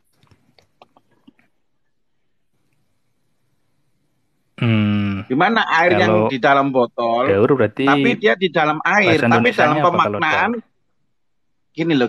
Daur itu begini ya. Anda ini dilahirkan oleh orang tua Anda, orang tua Pak Bro, tapi orang tua Pak Bro dilahirkan oleh Pak Bro. Ngerti maksudnya? Itu daur. Jadi Bang Bro ini punya ibu, dilahirkan oleh ibu Pak Bro, tapi ibu Pak Bro juga dilahirkan oleh bapak, kamu, dilahirkan oleh kamu. Itu disebut daur. Mustahil kan? Gimana kamu, kalau ibu Anda melahirkan Pak Bro ya masuk akal. Tapi kalau Pak Bro melahirkan ibu Anda, misalkan ini Anda perempuan deh, tak anggap ini jenis kelaminnya perempuan. Masuk logika nggak? Ya sama, Anda mengatakan aku di dalam Bapak ada di dalam aku, sama dengan Bapak mengatakan air di dalam botol dan botol di dalam air. Botol yang di dalam air itu, ya itu yang ada di dalam botol. Ngerti maksudnya? Nah itu yang Bapak katakan. Gimana kita bisa mengerti apa yang enggak kamu mau jelaskan, Pak? Ya, yang jelas saya begini tadi kasih perumpamaan Anda dengan anak juga Bapak, harus katanya nggak boleh. Bentar. Nggak bisa, karena itu sama-sama fisik, Pak. Jenengan juga harus mengerti bahwa di sini ada dua pribadi yang disebut. Pribadi pertama, Yesus itu wujudnya manusia. Pribadi kedua, itu fisik, Bapa. Pak.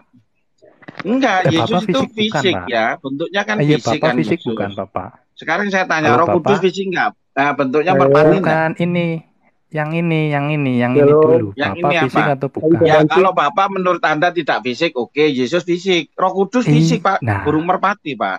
Gimana memahami? Saya Anda bisa kan nambah, nggak Pak. bisa hanya memahami Yesus saja dengan Bapa. Kan ada satu lagi ini ketinggalan, belum dibahas itu, Roh ini Kudus. ini kan baru bahas ini dulu, jenengan jangan ke Roh Iya, Kudus masih bahas dulu. dua ini, Pak. Gini loh, Masih bahas dua. artinya, sebentar. Heeh. Kalau jenengan sudah ngerti Bapak itu bukan fisik, kenapa mengilustrasikannya antara saya dan anak saya yang sama-sama fisik? Dari ilustrasi itu Nah, saja terus jenengan Bapak mau sudah mengilustrasikan pakai apa? Aku di mengerti. dalam Bapak ada di dalam aku ada di dalam Bapak, yang mau pakai gunakan ilustrasi apa? Enggak ada ilustrasi lagi. Itu udah pernyataan Yesus, sudah klaim Yesus seperti itu. Nah, Pertanyaannya terus tinggal kita jenengan meyakini dia itu percaya apa apa gitu loh, enggak. bagaimana? Contoh, saya sudah nanya berkali-kali, aku dan Bapak adalah satu. Bapak jelaskan ke saya biar saya mengerti. Itu kesatuannya sudah dijelaskan Yesus, Pak. Saya harus menjelaskan apa lagi? Saya nggak pakai penjelasan lain. Penjelasannya hanya itu saja. Yang saya tanyakan gini.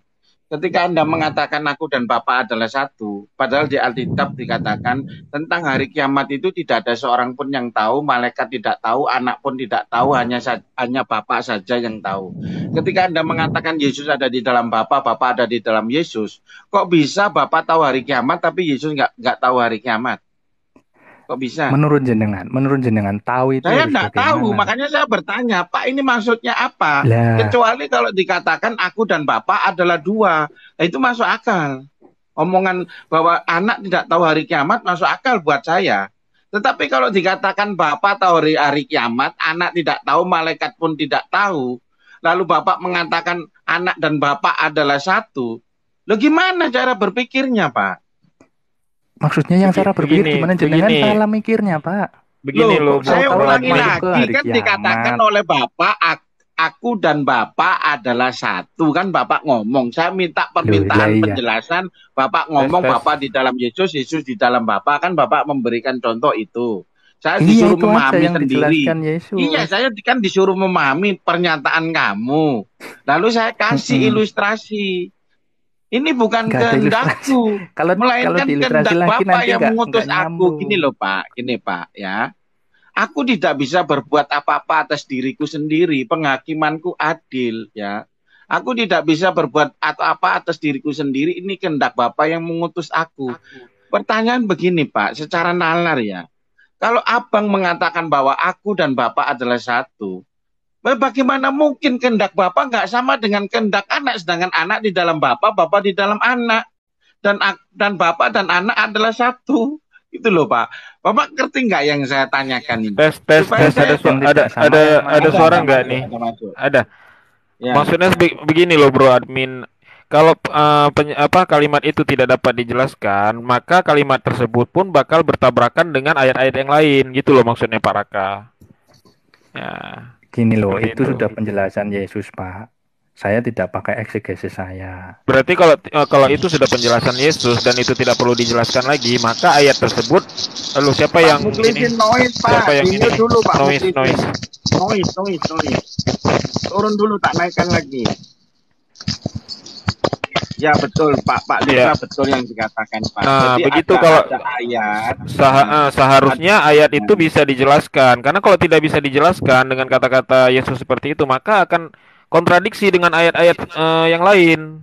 Nah, karena di situ dikatakan aku di dalam Bapa, Bapa di dalamku. Sementara di ayat ini mengatakan bahwa aku tidak bisa berbuat apa-apa dari diriku sendiri. Nah, kemudian ada lagi ayat yang di Matius 12 ayat 18, lihatlah itu Yesus, hambaku yang kupilih. Di situ jelas bahwa Yesus dikatakan hambanya, hamba Allah yang kukasih, yang kepadanya jiwaku berkenan dan akan menaruh rohku ke atasnya. Oke. Seharusnya kan Bentar. Ini Bang Preming, saya tanya dulu.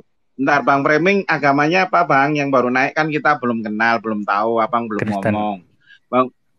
Bang Preming Kristen Bang? Kristen. Iya. Oke, saya tanya ya, Pak, saya tanya Raka, nanti satu Abang lagi, Pak tanggapi. Satu lagi, baru nanti Pak Framing. Satu lagi ya. Oke, Ini oke, mau penegasan tambahkan, lagi. Pak. Ya, penegasan lagi dari Yesus langsung di ayat berikutnya persis. Yesus bilang ya, begini. silakan. Ya, percayalah kepadaku. Saya ulangi, percayalah kepadaku bahwa aku di dalam Bapa dan Bapa di dalam aku. Atau setidak-tidaknya percayalah karena pekerjaan-pekerjaan itu sendiri. Nah, itu penjelasan Yesus cuman itu aja. Saya Cuma nggak itu bawa doang ya, exegesis Pak. Oke, yang Pak. Ini lain-lainnya. tak tampilin ya, tak tampilin, Pak. Tak tampilin lagi sebelum saya bertanya. Bentar, ini ya, Pak. Tak tampilin ini tulisannya, bentar. Kelihatan ya? Yohanes 17:21 ya. Dibesarin aja kan, bisa dibesarin ini hostnya. Yang Ya, layar bentar, besar bentar. itu, Ini Pak. bentar. Tak baca aja supaya dengar 17:21.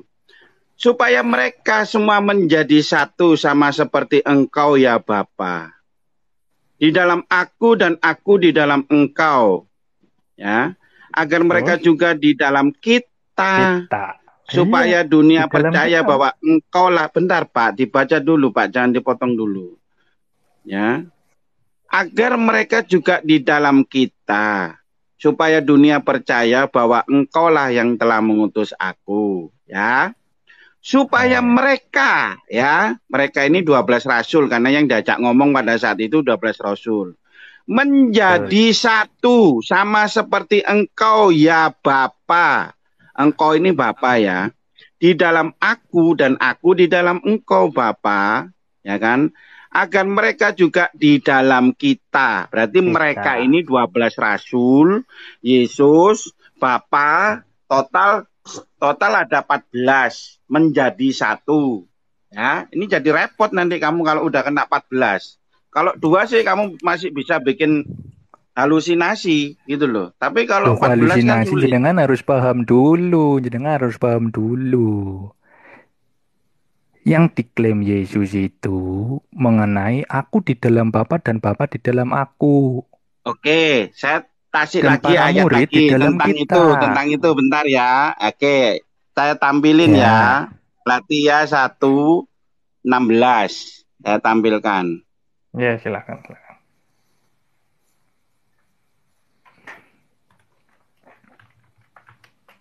Nah ini pernyataan Paulus loh Pak, ngalah-ngalah Yesus dia. Paulus ya. Tunjukin ya pernyataan Paulus ya. Iya. Ini klaim Paulus Pak ini Pak. Dia menyatakan anaknya dalam aku supaya aku dapat memberitakan dia di antara orang-orang bukan Yahudi.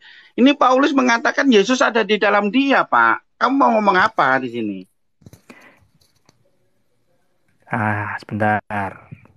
Baca ayat sebentar. Galatia berapa? Saya buka. Galatia 1 ayat 16 Paulus mengadakan deklarasi bahwa Yesus ada di dalam dirinya, teman-teman.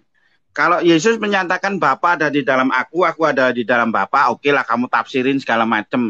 Loh kok Paulus mengatakan Yesus ada di dalam dirinya? Aku nggak nafsir, itu penjelasan Yesus. Enggak, ini teman-teman yang lain. Bapak kan enggak nafsir, Bapak kan enggak exegesis. Bapak kan hanya membaca ayat. Yang saya maksud yang menafsirkan, yang lain maksudnya. Silakan.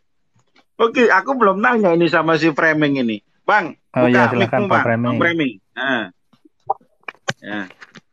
Ya, gimana Bang? Nah, yang saya tanya gini Bang, ya.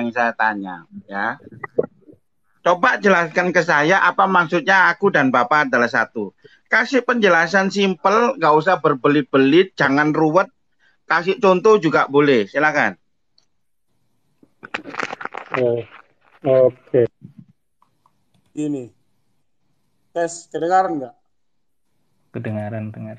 Ya, aku bukan Ustadz Suki ya, aku bukan Pak Desuki. Pak Desuki ada sendiri, saya Raka Kazuki ya. Mirip Pak. Ya, Pak Desuki ini terkenal Pak Desuki ya, sudah banyak ini pengikutnya. Kalau saya baru, belum apa-apa. Lanjut. Iya. Jadi begini, Bang Raka. Yang keras Pak, Jadi begini, langsung saya kasih contoh aja. Sebenarnya kalau disebut Pak. Bapak, itu hakikatnya seperti saya, punya jiwa, punya roh, punya tubuh. Ya, tapi artinya apa berarti Pak? Gitu, Pak. Oke. Jadi Bapak analogikan kayak tubuh manusia ya Pak ya? Begitu ya? Iya. Pak Raka. Ini coba Pak Raka sebentar. Ini Bible berjalan ini benar nggak itu Ustadz Sugi nih? Kalau memang benar Ustadz Sugi, biar naik Ustadz Sugi, Iya, saya turun ini. Ya, nanti saya beliau naikkan. Ya itu Pak Ya, Bentar, saya Sugi. turun ini saya. Bang, bentar ini gini. ini ada Framing. Ya, kenapa, Mbak? ini di sini kan ada yang tidak di pause nih kan nggak ada orangnya. Di sini kan ada Bang Sugi atau saya turun, Bang Sugi naik gitu. Jadi Ya, ini Bang ya. Sugi Kristo mungkin bisa Ya, ikut itu naikkan Pak Ustadz berdiskusi. Sugi Sugi itu. naik, Pak D, Boleh, Bang. Pak D naik, Iya. Pak D. Ini Biber berjalan ini. Ya sudah ya silakan. Siapa yang mau turun? Satu. Bang Ini nggak apa-apa, Libra biar atau saya Pak D? aja. Biar saya aja yang turun. Ada yang live post saya yang turun. Saya yang turun semuanya. Terima kasih ya Bang Bro Admin. Oke, I'm sorry. Ya, sekarang saya tanya Pak ya. Tadi kamu sudah bikin perumpamaan bahwa ini seperti tubuh manusia, ada roh, ada jasad, ada kalimat ya Pak, betul ya? Iya. Oke, saya komentari Anda. Roh saja Pak, tanpa jasad, bisa nggak disebut manusia Pak? Roh saja itu hantu Pak, namanya Pak. Jasad saja betul. tanpa roh, nggak bisa disebut manusia. Itu mayat namanya. Lu kok bisa-bisanya Bapak bikin perumpamaan Tuhan Bapak kayak begitu? Kalau Jadi Bapak begini, memberikan saya tambahkan analogi lagi dan tadi. analogi itu salah, tidak menggambarkan itu, mending Bapak Jadi jangan saya- pakai deh itu. Jadi saya tambahkan Assalamualaikum Pak, begini. warahmatullahi wabarakatuh. Waalaikumsalam. Waalaikumsalam Ustadz warahmatullahi wabarakatuh. Rugi, Biber berjalan. Ya, ini ada yang konyol. Boleh saya ikut Ya. komentar? Ya, silakan Pak Ade. Ya, Jadi Kalau begini Pak Ade loh udah ya. naik, penontonnya bisa Sedikit. 200 ini. Ya, Bentar, Pak. lanjut Pak Ade. sebentar Jadi dulu Pak begini Sugi. loh. Sebentar Untuk dulu. mengerti Belum, saya dulu Pak ucapan Sugi. Yesus, bentar sedikit Bang. Untuk Ya, mengerti sedikit ucapan aja, framing. Yesus, kita harus tahu apa yang dikatakan Yesus. Yesus berkata di dalam Yohanes 16 ayat 25. Semuanya ini aku katakan kepadamu secara perumpamaan, secara kiasan. Tetapi ada saatnya nanti aku akan berkata kepadamu secara terus terang, memberitakan tentang Bapa. Jadi ketika Yesus berbicara tentang Bapa, ya, dan dirinya itu jangan dipahami secara harafiah. Semua yang dia katakan itu perumpamaan. Aku dan Bapa adalah satu. Itu nggak bisa dipahami secara harafiah. Maka dilihat ayat sesudahnya dan sebelumnya seperti apa. Begitu loh. Ketika Yesus berkata aku di dalam Bapa, Bapa di dalam aku, itu bukan berarti Bapa itu berdiam diri di dalam Yesus. Artinya apa? Artinya visi misi mereka itu sama. Yaitu menyelamatkan bangsa Israel. Bukan berarti Bapak di dalam Yesus. Tidak ada ayatnya seperti itu. Tadi dia mengatakan gini Pak D. Aku di dalam Bapa, Bapa di dalam aku. Jadi kalau kita membuat analogi botol di dalam air dan air di dalam botol itu di dalam air itu, tapi air itu di dalam botol itu. Nah gimana kita bisa mengartikan ini gitu? Ini kan kontradiksi. Ini di dalam ilmu kalam disebut daur. Bukan begitu. Enggak, bentar Bang Makanya Framing, kasih bentar. dulu Tulisannya gambaran, kan saya begitu. jelaskan. Saya mencoba membayangkan bahwa ada sebuah botol di dalam air, tapi air itu di dalam botol itu, makanya disebut air di dalam botol dan botol di dalam air. Saya mencoba memahami itu, makanya ketika ada pernyataan begitu, maksudnya apa? Ketika ada pernyataan aku dan Bapak adalah satu, maksudnya apa? Apakah kamu dengan anak kamu berjejer disebut aku dan Bapak adalah satu? Atau bukan? Gitu loh. Yang jelas, sehingga orang yang di luar itu bisa memahami, yang kamu maksud itu apa sih? Gitu loh. Oke, saya kasih kesempatan kamu menjelaskan. Apa maksudnya aku dan Bapak adalah satu? Silakan.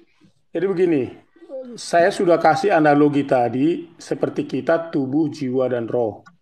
Namun, tubuh, jiwa, dan roh ini saya akan sampaikan dengan Bapa, Roh, dan Firman.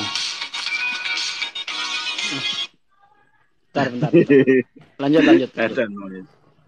Silakan, Pak. Ya, jadi Pak, ini kan ketika dikatakan disebut aku dan aku di dalam Bapa, Ya, Bapa dulu, di dalam Pak. aku. Tar dulu ya. Iya, tar dulu Pak, tar dulu. Ketika disebut firman, itu sebenarnya melekat pada pribadi Bapak itu sebagai pikiran, hikmat, kehendak yang akan nanti menjadi sebuah firman perkataan kepada manusia gitu. Nah, Itu ya, firman Pak. ini hikmat pikiran firman hikmat pikiran inilah yang mengambil bagian yang dikatakan di dalam Yohanes pasal 1 ayat 14 jadi manusia. Nah, kalau secara kalimat tadi yang sudah ditunjukkan bahwa ada kala Yesus berkata, aku tidak bisa berbuat apa-apa, karena dia harus mengatakan seperti apa yang ada pada Bapa yang sudah melekat pada awal semulanya. Karena rancangan itu sudah ada, kehendak itu sudah ada sebelum Yesus datang ke dunia. Jadi ketika gini disebut aku tidak Pak, bisa Pak berbuat Framing. apa-apa, Bentar. segala Ya, sesuatu dilakukan berdasarkan Bapa gitu. ya, sini saya tanya, Pak. Saya tanya, ketika Bapak berbicara ini dengan saya, ini kan firman Bapak kan? Kan anggap aja ini firman Bapak kan? Atau kalimat Bapak yang berbicara di sini, betul ya? Setuju ya? Yang di mana? Yang di mana, Pak? Yang di mana, saya Pak? dengar ini loh, ini kan perkataan kamu. Perkataan kan bahasa lainnya sinonimnya kan firman kalau bagi Tuhan. Nah, yang berbicara kan maksudnya dirimu, mendengarkan betul ya? perkataan saya gitu. Ya, yang berbicara kan dirimu, ya kan? Iya. Nah, dirimu dengan firmanmu kan satu, bener enggak? Iya, iya. Oke. Yang jadi pertanyaan saya begini, mungkin enggak yang kamu yang berfirman, yang kamu di sana, firmanmu nyampe ke sini, terus firmanmu ini mengatakan bahwa ini bukan kehendakku, melainkan kehendak kamu yang berfirman. Si firman ngomong begitu, jadi kalimatmu mengatakan bahwa ini bukan kehendak dia, kehendak si firman, tapi kehendak elu yang ngomong ini. Lo kok bisa? Lo kalau kamu ngomong kan ya kehendakmu sendiri yang ngomong kan harusnya, logikanya lo. Ya, kan nggak mungkin kamu ngomong ya, ucapanmu ngerti berapa jumlah isi dompetmu. Misalkan kamu ngerti berapa isi duitmu dalam dompet, tapi ucapanmu nggak ngerti. Padahal ini kan satu menurut kamu. Kok bisa dia mengatakan bahwa firman itu bukan dari aku, tapi dari Bapa yang mengutus aku? Nalarnya itu loh di mana nalarnya? Oke, jadi begini Bang. Kalau saya kan di sini ada, dan Bapak tahu saya ada di sini. Karena saya posisi ini sebagai manusia sama seperti Abang. Tapi kalau posisi di dalam pengertian Bapak itu kan yang tidak kita lihat, tidak ada di wilayah dalam arti garis Ya, seperti kan itu kita. perumpamaanmu, Bang, sebagai tubuh manusia. Bukan. Kamu menggunakan perumpamaan itu kan aku tanya balik dengan apa yang kamu bikin perumpamaan. Gimana sih? Bukan kan kamu memberikan perumpamaan hanya, seperti tubuh manusia, kan? Tadi kamu ngomong begitu. Ya sudah, saya bertanya. Hanya analogi. Ya, nah, ya makanya ini analogi kan berusaha menggambarkan apa yang kamu yakini kan begitu sih. Betul. Iya. Nah, kalau Bapak kan tidak kelihatan. Nah, analogi Bapak yang tidak kelihatan inilah di mana firman yang melekat dengan pribadinya ini ada pada Bapak. Jadi fisik dia. Jadi kalau Bapak dengar saya kan hanya melekat perkataan. Tapi ketika masuk ke tempat Bapak, ke ruangan Bapak, dia sudah sama seperti Bapak. Ya ini loh Bang yang saya tanya. Kalau ucapanmu sudah sampai ke saya, omonganmu sudah sampai sini, dan yang ngomong adalah kamu, mana mungkin ucapanmu tidak mengerti berapa jumlah duit yang ada di dalam dompetmu. Kalau kamu tahu sudah ngerti jumlah duitmu. Masa ucapanmu nggak ngerti? Padahal ini kan kamu jadi satu. Lah kamu mengatakan Yesus itu firman Bapa. Bapak tahu hari kiamat, sang firman kok nggak tahu, padahal kamu memberi perumpamaan itu. Kok bisa aku dan Bapak adalah satu, yang satu ngerti hari kiamat, yang satu nggak ngerti. Kalau pernyataannya aku dan Bapak adalah dua, baru betul.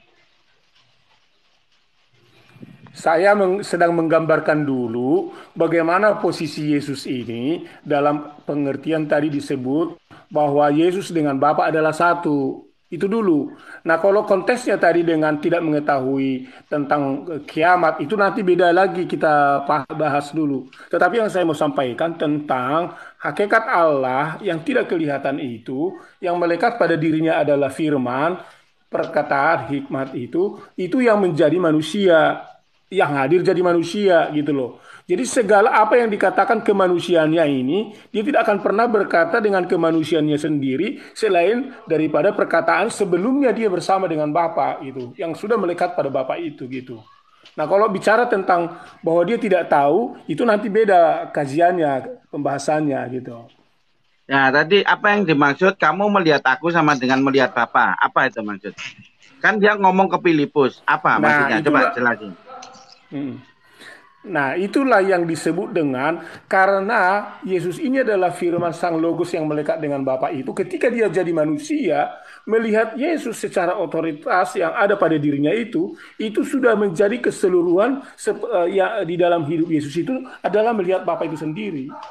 Kehendaknya, keinginannya, perintahnya, peraturannya, tujuannya, rencananya, segala apa yang ada di dalam pikiran Bapak yang sudah melekat itu sudah dibawa Yesus pada dunia ini. Pak, dan ini kok kemana-mana omongannya. Bentar, Pak Framing. Tadi kan saya tanya, Filipus, sekian lama engkau mengenal aku, tapi masih belum tahu siapa Bapak itu. Jika kamu melihat aku sama dengan melihat Bapak, sekarang saya tanya, kalau saya ngomong ke Bapak, Pak, jika Pak Framing melihat saya, Pak Framing sama dengan melihat Bapak saya. Apakah saya dengan Bapak saya orang yang sama, Pak Framing? Karena dua fisik, jadi kita nggak bisa samakan. Tapi kalau ini kan bukan dua fisik, Pak. Bapak ya, terus itu kan kalau yang disebut fisik. Sama itu apa maksudnya? Pengertiannya apa? Nah, kamu melihat aku sama dengan melihat Bapak apa maksudnya? Ya, kehendak, keinginan, kebenaran, tujuan, rencana hidup kekal, kerajaan surga, dan segala aspek-aspek yang yang sama. Ya, yang sama ya. Maksudmu ya, yang sama gitu. Yang sama ya, kehendak yang sama. Aku tidak bisa berbuat apa-apa atas diriku sendiri. Ya, ini bukan kehendakku, melainkan kehendak Bapa yang mengutus aku. Kamu kok bilang kehendaknya sama gimana? Betul. Ngaco ini.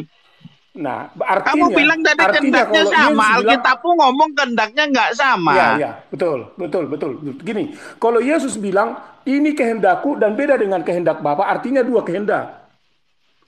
Tapi karena dia bilang aku pun tidak bisa berbuat apa-apa karena kehendak Bapa, maka itu adalah kehendak Bapa itu sendiri yang satu dengan dia. Ya artinya kan kehendaknya nggak sama, bilang, bos. Gimana sih? Kalau kehendaknya sama Yesus pun nggak ngomong begitu. Karena dia mengatakan kehendaknya nggak sama, Yesus bilang begitu. Kalau kehendaknya karena kehendaknya beda, dia mengatakan ini bukan kehendakku. Bagaimana Yesus berkata menyatakan kehendak Bapa yang satu dengan dia, kalau tidak dia kembalikan kepada Bapa yang satu dengan Bapa? Ya berarti artinya kehendaknya itu beda. Gimana sih orang ini? Artinya Bapak punya kehendak sendiri, Yesus punya kehendak sendiri, makanya dia ngomong kehendaknya berbeda. Kalau itu satu, Bang, nggak mungkin kehendaknya bisa dinyatakan yang berbeda. Yang dikatakan Bang Raka itu benar. Karena di dalam Yohanes 5 ayat 26, baca dulu, sebab Bang. sama seperti Bapak mempunyai hidup sendiri, ya, mempunyai hidup dalam dirinya sendiri, demikian juga diberikannya anak mempunyai hidup dalam dirinya sendiri. Ini sudah berpisah ini. Itu hidup. Kok masih disama-samakan? Itu hidup. Itu.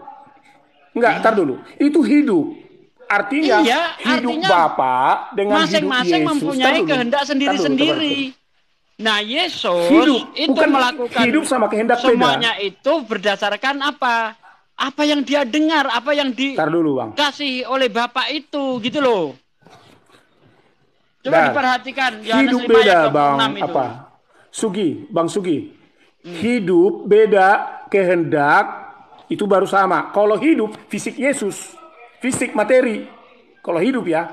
Tapi kalau hidup Bapa itu bukan fisik materi. Itu hidup kekal. Itu roh ilahi. Hidupnya beda. Tapi kalau kehendak tetap sama. Makanya Yesus tidak bisa memisahkan kehendak dia dengan kehendak Bapa, dan dia tidak pernah berkata atas dirinya selain daripada atas Bapa. Itulah yang disebut dengan satu kehendak.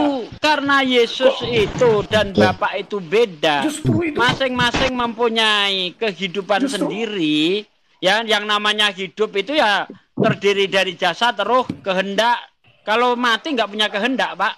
Nah, jadi sebab sama seperti Bapak mempunyai hidup dalam dirinya sendiri, demikian juga diberikannya anak mempunyai hidup dalam dirinya sendiri. Jadi Bapa dan Yesus ini bukan satu pribadi. Bukan satu hakikat, dia beda. Gitu loh. Jadi kita lihat apa sih maksud ayat itu. Ketika Yesus berkata aku dan Bapa adalah satu, ternyata di situ satu pekerjaan. Makanya di ayat itu Yohanes 10 ayat 32 Yesus berkata, banyak pekerjaan baik yang berasal dari Bapakku. Pekerjaan baik manakah yang membuatmu mau melempari aku? Jadi Yesus sendiri sudah menerangkan bahwa aku dan Bapa adalah satu, bukan berarti satu fisik, satu hakikat, tapi satu pekerjaan atau satu visi dan misi. Begitu. Coba dibaca ayatnya yang benar. Lanjut Bang Raka. Iya itu betul di Bible tulisannya satu pekerjaan. Ini orang Kristen kemana-mana ya Pak Duki ya. Ntar dulu. Ya biar saya jawab dulu. Jadi gini, sebab sama seperti Bapa mempunyai hidup dalam dirinya, artinya dalam dirinya sendiri. Bapa punya hidup dalam dirinya sendiri. Demikian juga diberikannya. Diberikannya Bapa itu memberikan kepadanya mempunyai hidup dalam dirinya sendiri. Nah, kalau Bapak baca ayat 27, tujuan untuk memberikan hidup itu adalah bagaimana penghakiman supaya suatu kelak hidup kekal diberikan di dalam Yesus. Bapak tidak bisa memberikan hidup kekal kalau tidak ada contoh pola sebagai kehidupan yang ada di dalam Yesus. Karena Bapak itu di surga kekal. Tapi Yesus itu di bumi. Yesus di bumi inilah yang menjadi passion atau pola untuk kehidupan bagi manusia. Makanya disebut di situ menghakimi. Gitu loh, Bang. Itu maksud dan tujuan ayat kehidupan itu. Izin Pak Framing. Ya, silakan. Assalamualaikum warahmatullahi wabarakatuh. Selamat malam. Waalaikumsalam. Silakan Bang Macan. Silakan. Iya. Bang Framing tadi mengatakan bahwa Bapak tidak bisa seperti itu. Berarti Bang Framing juga kan membatasi kuasa Tuhan Bang Framing. Gimana ini? Maksudnya membatasi dalam hal apa? Membatasi kalau tidak ada kata-kata Bapak tidak bisa, berarti kan membatasi kuasa Bapak. Ya, tidak bisa apa tadi saya bilang, Pak? Nah, Bang Framing tadi mengatakan apa? Nah, makanya kalau Bapak nggak tahu, tanya dulu. Bang Framing tadi maksudnya tidak bisa itu apa ya? Gitu dong tanya. Jangan Bapak langsung bantah. Loh ya, tidak bisa apa? Tidak nah, bisa dengarin. Apa? Jadi gini, baca lagi ayat Yohanes 5 itu Pak gini. Sebab sama seperti Bapak mempunyai hidup dalam dirinya. Kalau Bapak tahu, Bapak sang sumber itu, kalau hidupnya datang ke dunia, jangankan ke dunia, langit aja adalah tahtanya, apalagi ke bumi, Pak. Yang datang mati itu kita kalau Yesus. Dia datang. Ya ntar dulu, kalau Bapak datang ke dunia ini, mati kita, Pak. Oh, jadi yang datang bukan Bapak. Iya, ntar dulu, biar saya kasih contoh. Yang datang itu bukan Bapak. Iya, nah makanya dengar, itulah ayat kalimat berikutnya dikatakan, sebab sama seperti Bapa mempunyai hidup dalam dirinya sendiri, jadi dia punya hidup yang sangat besar itu dalam dirinya sendiri, demikian Siapa juga itu? diberikannya anak ini siapa Pak? Yesus mempunyai hidup mempunyai hidup dalam dirinya sendiri.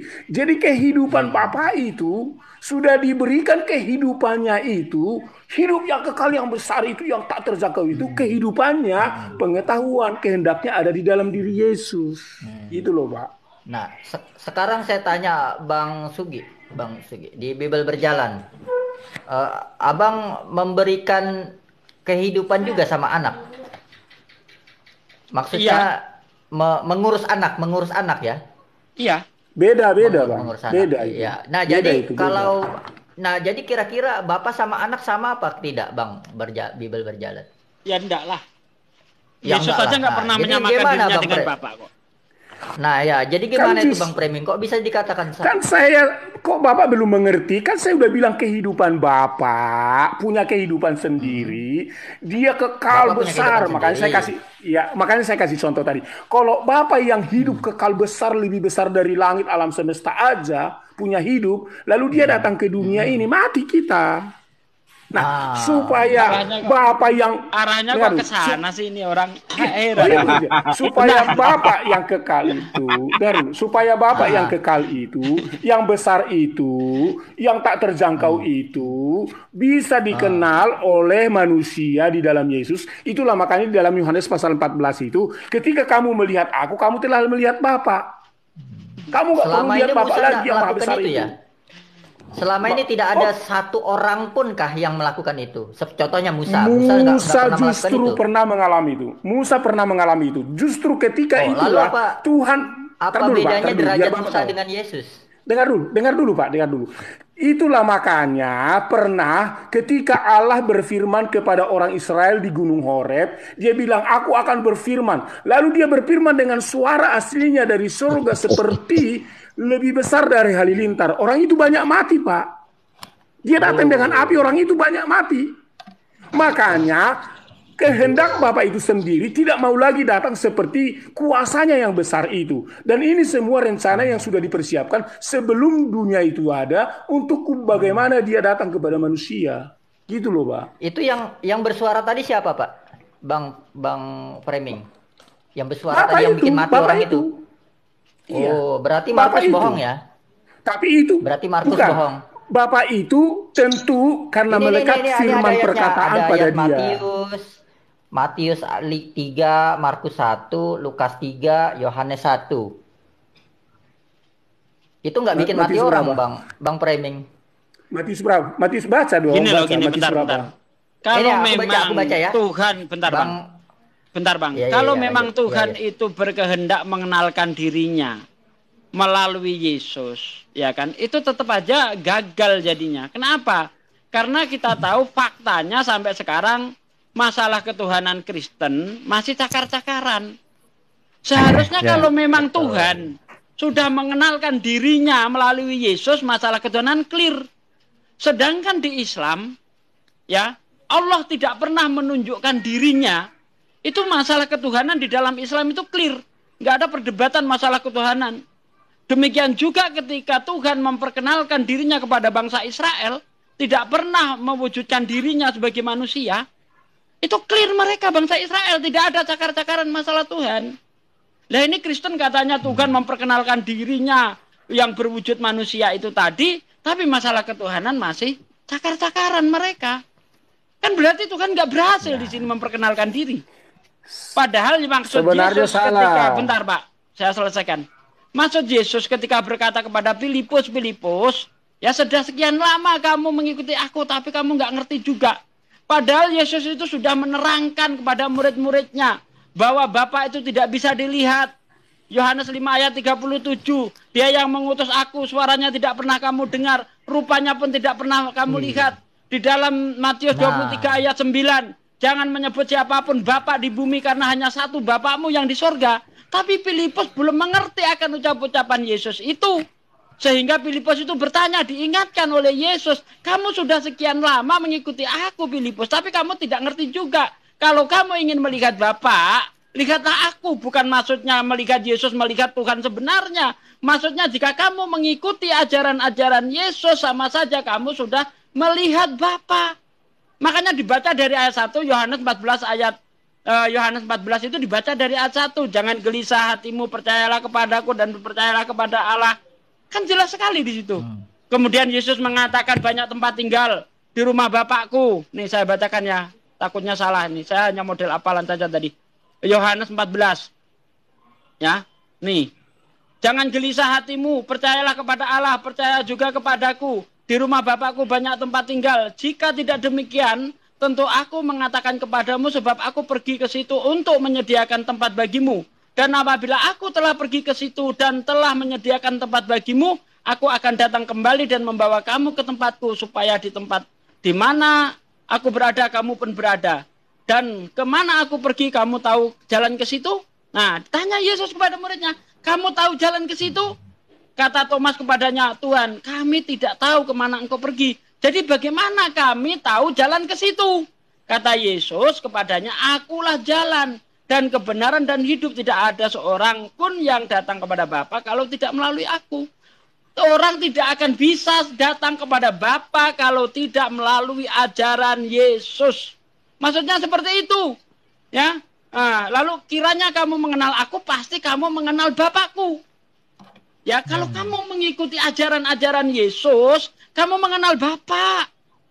Nah, kata Filipus kepadanya, Tuhan tunjukkanlah Bapa itu kepada kami. Itu sudah cukup bagi kami. Kata Yesus kepadanya, telah sekian lama aku bersama-sama kamu Filipus, namun kamu tidak mengenal aku juga. Barang siapa telah melihat aku, ia telah melihat Bapa. Bagaimana engkau berkata, tunjukkanlah Bapa itu kepada kami?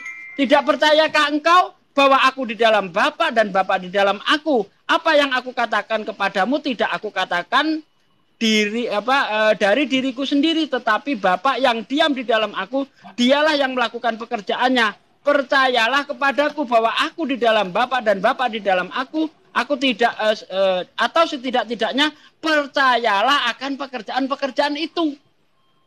Kalau kamu tidak bisa melihat Bapa, tapi percayalah akan pekerjaan-pekerjaan yang dilakukan Yesus itu, pengajaran-pengajaran Yesus itu.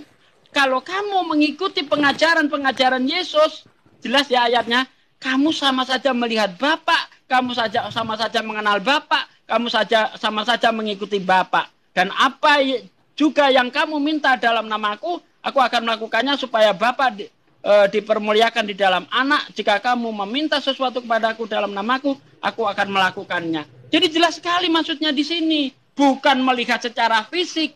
Makanya tadi saya kutip di dalam Yohanes 16 ayat 25, ya, semuanya ini aku katakan kepadamu secara perumpamaan. Tetapi ada saatnya nanti aku akan berbicara kepadamu secara terus terang, memberitakan tentang Bapa. Jadi ayat-ayat ini ketika Yesus memberitakan tentang Bapa itu semuanya perumpamaan, jangan dipahami secara harafiah. Terima kasih. Oke, jadi sebenarnya Pak Bang siapa ini jadi Bang berjalan Bang Sugi ini sudah menjelaskan dengan baik. Tapi pemahamannya di ECGC, bukan XCGC. Kenapa? Karena kalau Anda bilang alasannya satu. Oh itu karena pengajaran. Ya iyalah hidupnya Yesus dengan pengajarannya itu sinkron. Bagaimana kita tahu hidup Yesus kalau tidak ada pengajarannya? Bagaimana kita tahu pengajarannya kalau tidak ada hidup Yesus? Tetapi ingat, antara pengajaran Yesus, dia tidak diambil pengajaran itu seperti yang kalau di dalam Musa kan kita dengar bahwa Allah bersuara dari surga ke dia. Lalu disampaikan 10 hukum Taurat. Tuhan sendiri menulis dikasih kepada Musa. Bukan seperti itu Yesus. Di dalam diri Yesus ini sudah ada logos itu, sudah ada perkataan itu. Makanya Yesus mengatakan, akulah jalan. Itu tidak ada disebut di situ teori-teori jalan di situ harus sujud, harus berlutut, harus kemana, nggak ada. Ikuti aja aku. Terus aku kebenaran. Aku kebenaran maksudnya apa? Lihat aja kehidupan Yesus. Waktu dia disalib bagaimana? Waktu dia lahir bagaimana? Lihat aja, ikutin aja kehidupan Yesus. Makanya disebut itu Yesus itu Injil. Kebenaran, kabar gembira. Aku hidup, lihat aja Yesus hidupnya.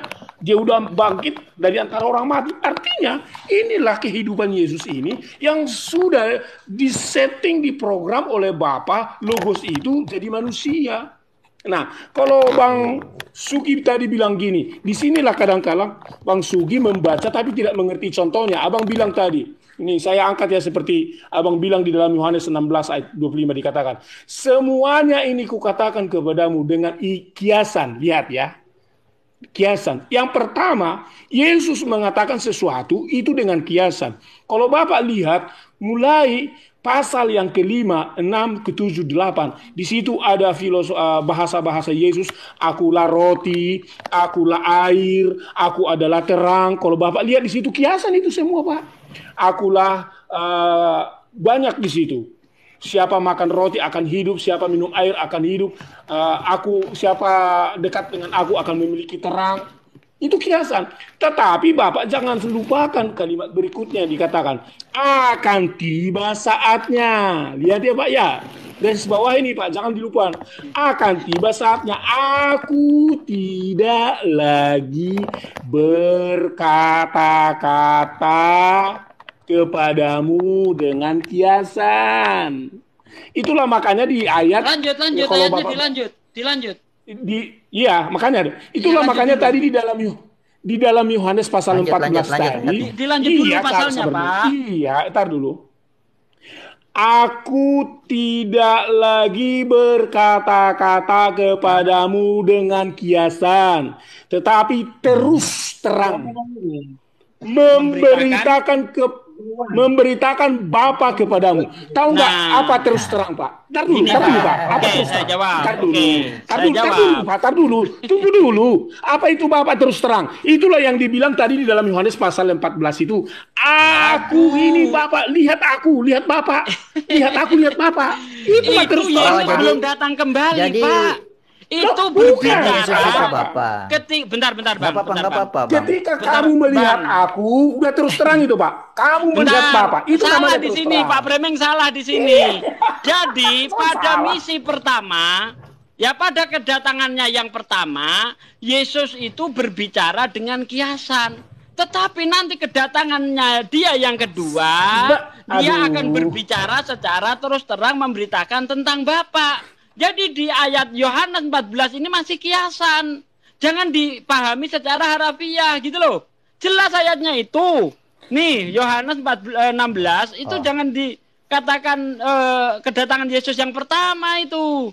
Itu nanti berbicara kedatangan Yesus yang kedua ketika dia berbicara secara terus terang itu. Aduh, Bapak ini. Semua ini kukatakan kepada dengan kiasan. Baca ayat 26, Pak. Baca ayat 26, Pak. Lihat ini. Ya. Ayat 26. Saya selesaikan dulu ayat 25. Ya. Semua ini kukatakan kepadamu dengan kiasan, akan tiba saatnya. Aku tidak lagi berkata-kata kepadamu dengan kiasan, tetapi terus terang memberitakan tentang Bapa. Itu nanti. Ya, nanti dia akan berbicara terus terang. Setelah kedatangannya dia yang kedua. Sementara ketika dia berbicara tentang kiasan, itu kedatangan dia yang pertama. Ayat 26, pada hari itu, nah semakin memperjelas ya. Pada hari itu, kapan? Ketika Yesus datang kedua itu. Pada hari itu, kamu akan berdoa dalam namaku, dan aku katakan kepadamu bahwa aku meminta bagimu kepada Bapa. Itu nanti, bukan saat Yesus datang pertama kali, Pak. Jadi jangan dicampur aduk, gitu loh. Ya, nah karena Yesus itu berbicara dengan kiasan, makanya ayat itu harus dieksegesis. Tidak bisa tidak dieksegesis, tidak bisa dipahami secara harafiah. Nah, tapi eksegesisnya jangan eksegesis menurut kita, tetapi menurut ayat yang lain. Makanya tadi ketika ayat itu saya baca, setidaknya kamu percayalah akan pekerjaan itu. Karena kalau percaya pekerjaan-pekerjaan Yesus itu, itulah membuktikan bahwa Yesus itu utusan Tuhan. Mana ayatnya? Yohanes 5 ayat 36. Atau Yohanes 10 ayat 25. Di situ jelas sekali bahwa ketika Yesus melakukan pekerjaan-pekerjaan itu bukti bahwa dia adalah utusan. Gitu. Jadi jangan dipahami secara akal kita sendiri gitu loh. Pakai ayat kalau mau nafsir itu. Bentar Bang Preming. Bentar sebelum dijawab, saya minta kepastian ini, Bang Preming menganggap Bapak itu Yesus ya? Loh, enggak. Bapak jangan salah mengartikan. Tadi kan sudah kubilang.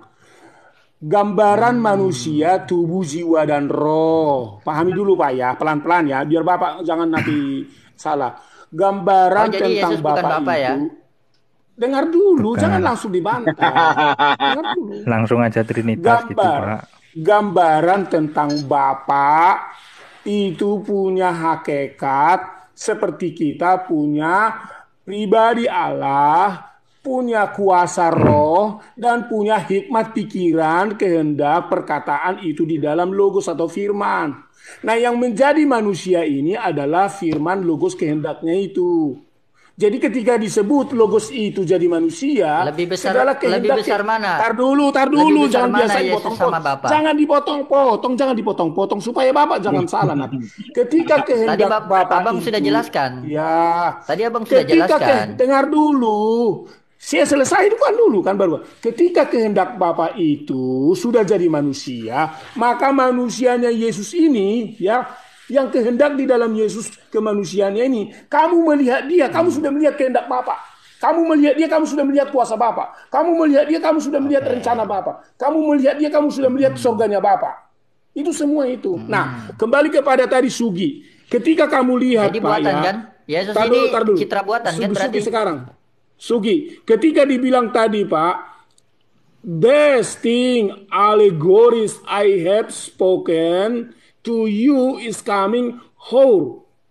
Ya, pada waktu atau jam when no more in allegories I will speak to you but plainly concerning Father. Nah, ketika disebut Pak concerning ya, artinya tidak lagi berbahasa basi, itu bentuknya. Tahukah Bapak bentuk penggunaan waktunya apa?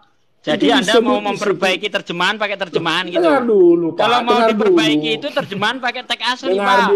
Nggak nyambung lah terjemahan dikoreksi dengan terjemahan, gimana sih?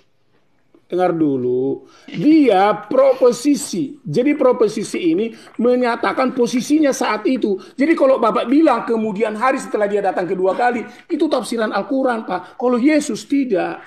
Oh, Yesus nggak pernah datang kedua kali gitu?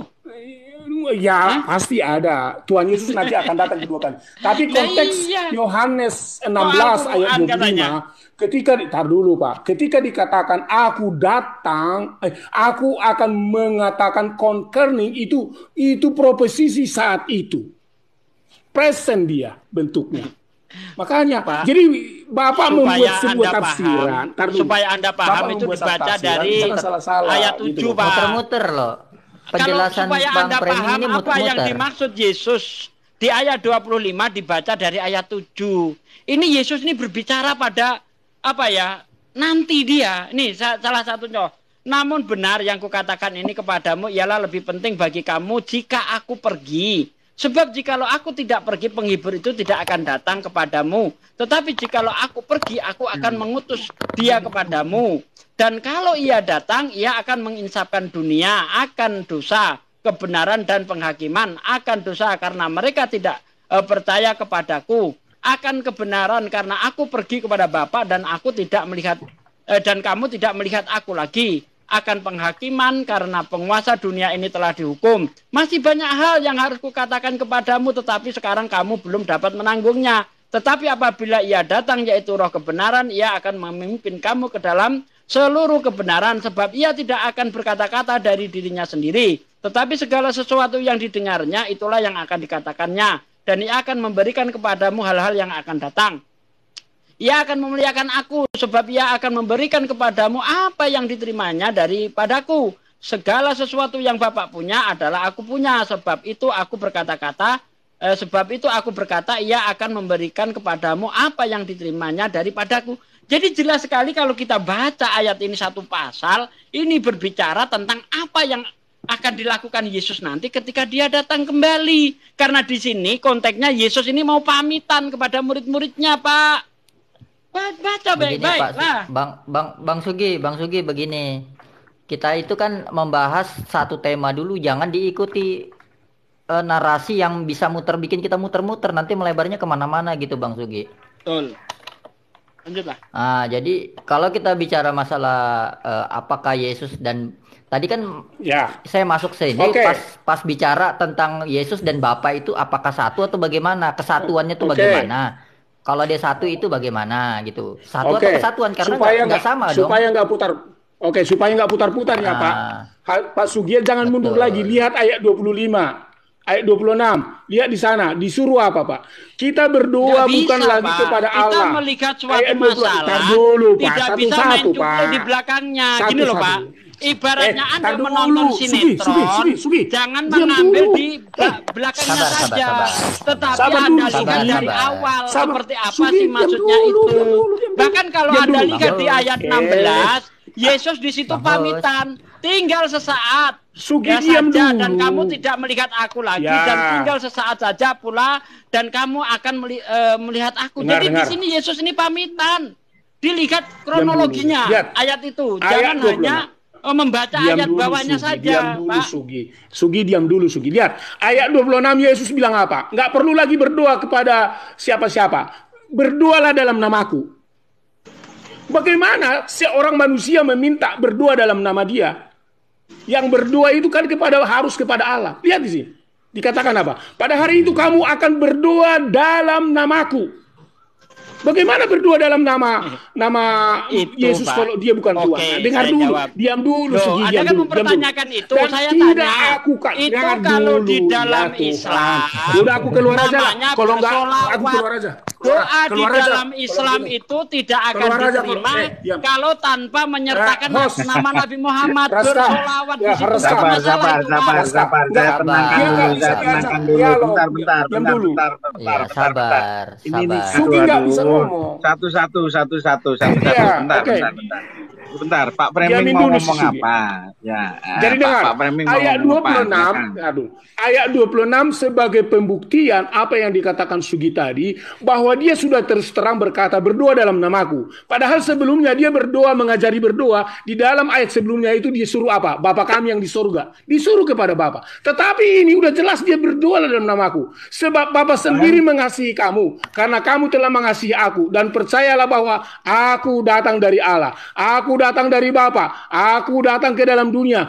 Aku meninggalkan dunia, pulang dan pergi kepada Bapa. Lihat, satu kembali kepada Bapa. Dia menyata-nyata membuktikan. Percayalah kamu sekarang, lihat saatnya akan datang, bahkan sudah datang, bahwa kamu diceraikan masing. Oh, ini udah penjelasan berikutnya. Artinya dia tidak basa-basa lagi.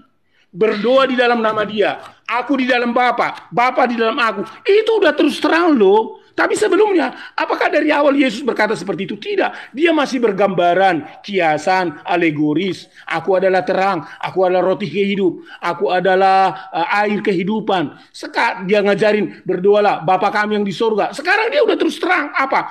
Berdoalah dalam namaku. Nggak perlu lagi kamu berdoa dalam nama Bapa. Memintalah kepadaku. Itu namanya Allah, itu namanya Yesus. Jadi artinya itu pengertiannya, gitu loh. Paham sampai di sini ya?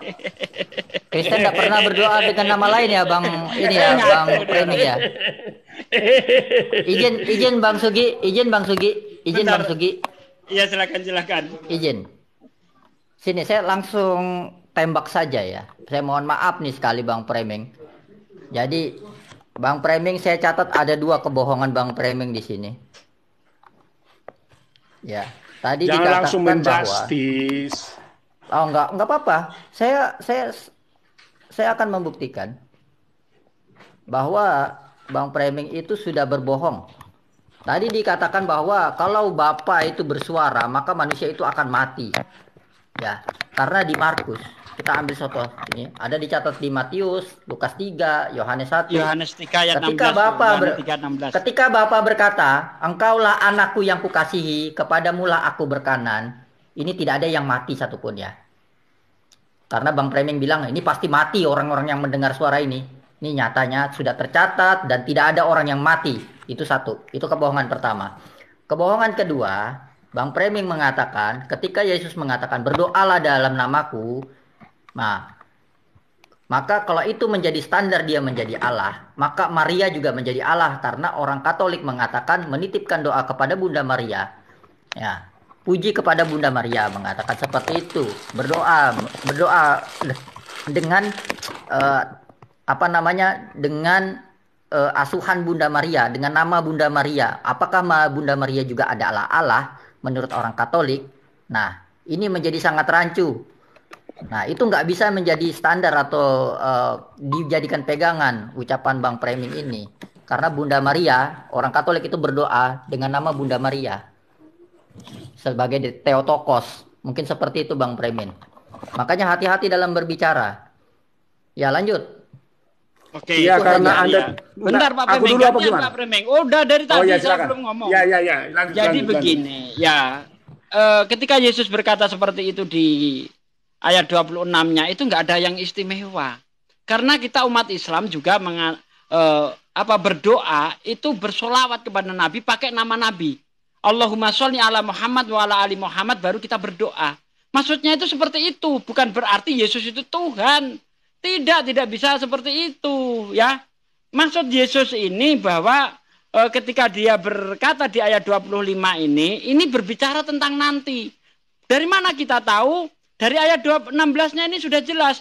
Tinggal sesaat saja dan kamu tidak melihat aku lagi. Dan tinggal sesaat saja pula dan kamu akan melihat aku. Mendengar itu beberapa dari muridnya berkata, seorang kepada yang lain, apakah arti yang ia berkata kepada kita, tinggal sesaat saja dan kamu tidak melihat aku, dan tinggal sesaat saja kak pula dan kamu akan melihat aku, dan aku pergi kepada Bapa. Maka kata mereka, apakah arti ia berkata tinggal saat saja? Kita tidak tahu apa maksudnya. Yesus tahu bahwa mereka hendak menanyakan sesuatu kepadanya. Lalu ia berkata kepada mereka, adakah kamu berbicara seseorang dengan lain apa yang kukatakan tadi? Yaitu tinggal sesaat saja dan kamu tidak melihat aku, dan tinggal sesaat saja pula dan kamu akan melihat aku. Aku berkata kepadamu, sesungguhnya kamu akan menangis dan meratap, tetapi dunia akan gembira. Kamu akan berduka cita, tetapi duka cita akan berubah menjadi sukacita. Seorang perempuan berduka cita pada saat ia melahirkan, tetapi sesuatu ia melahirkan anaknya, ia tidak ingat lagi akan penderitaannya karena kegembiraan bahwa seorang manusia telah dilahirkan ke dunia. Jadi jelas sekali Pak, kalau kita baca ini, Yesus di sini ini pamitan, ya mau meninggalkan murid-muridnya. Sehingga di ayat 25 itu konteksnya dia berbicara nanti. Ya. Semua ini kukatakan kepadamu dengan kiasan. Jadi selama Yesus mengajar kepada murid-muridnya itu semuanya dengan kiasan. Tetapi nanti ketika dia datang kembali ke dunia, dia akan berbicara secara terus terang, memberitakan tentang Bapa. Jadi ketika Yesus berkata, aku dan Bapa adalah satu, aku di dalam Bapa, Bapa di dalam aku, itu semuanya kiasan. Jangan dipahami secara harafiah. Dan sudah saya terangkan tadi dari Yohanes 14 ayat 1 sampai ayat 14, ternyata di situ yang dibicarakan Yesus adalah ajaran-ajaran dia. Bukan berbicara tentang pribadi Yesus. Nggak ada di situ berbicara tentang pribadi. Kalau kita paham konteksnya. Monggo, lanjut.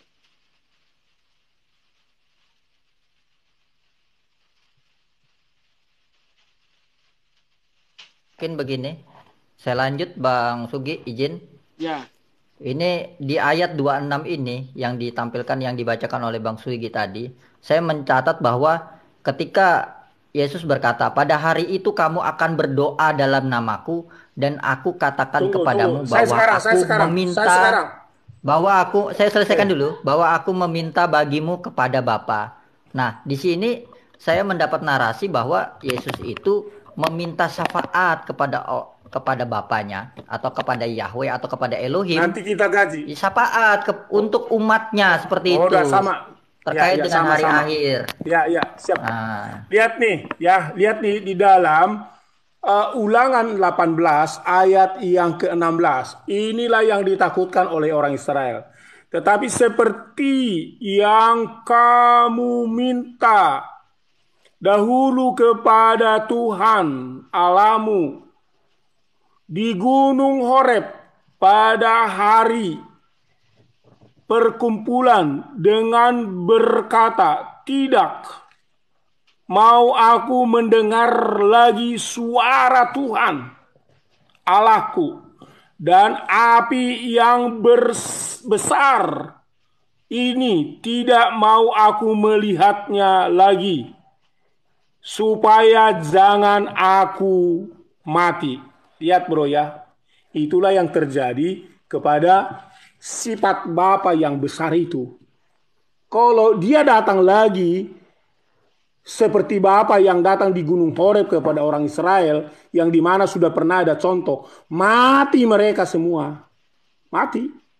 Nah, sekarang aku baca yang kamu baca tadi di dalam Markus. Kamu tidak baca konteksnya, baca dulu. Pada saat ia keluar dari air, lihat, ia melihat langit terkoyak dan roh seperti burung merpati turun ke atasnya. Roh, kuasa Allah, roh seperti burung ke atas kepadanya. Lalu terdengarlah suara dari surga. Engkaulah anakku yang kukasihi, kepadamulah aku berkenan. Ini roh yang bekerja. Roh yang bekerja. Bukan Itu yang suara bicara seperti di siapa, padang Pak? gurun itu. Itu Yang roh bicara yang siapa? bekerja. Roh. Oh, roh. Berarti Oh Bapak iya, itu kan di hadir surga roh. roh. Ya memang Bapak roh kan. Nah, ya itu. Allah ya roh. Berarti Nah, kan Tuhan makanya sendiri dibilang yang gini. ngomong di situ. Ya, pada saat ia keluar dari air, ia melihat langit terkoyak. Lihat, langit terkoyak. Ya, terbelah, lihat nih. Dan roh seperti burung.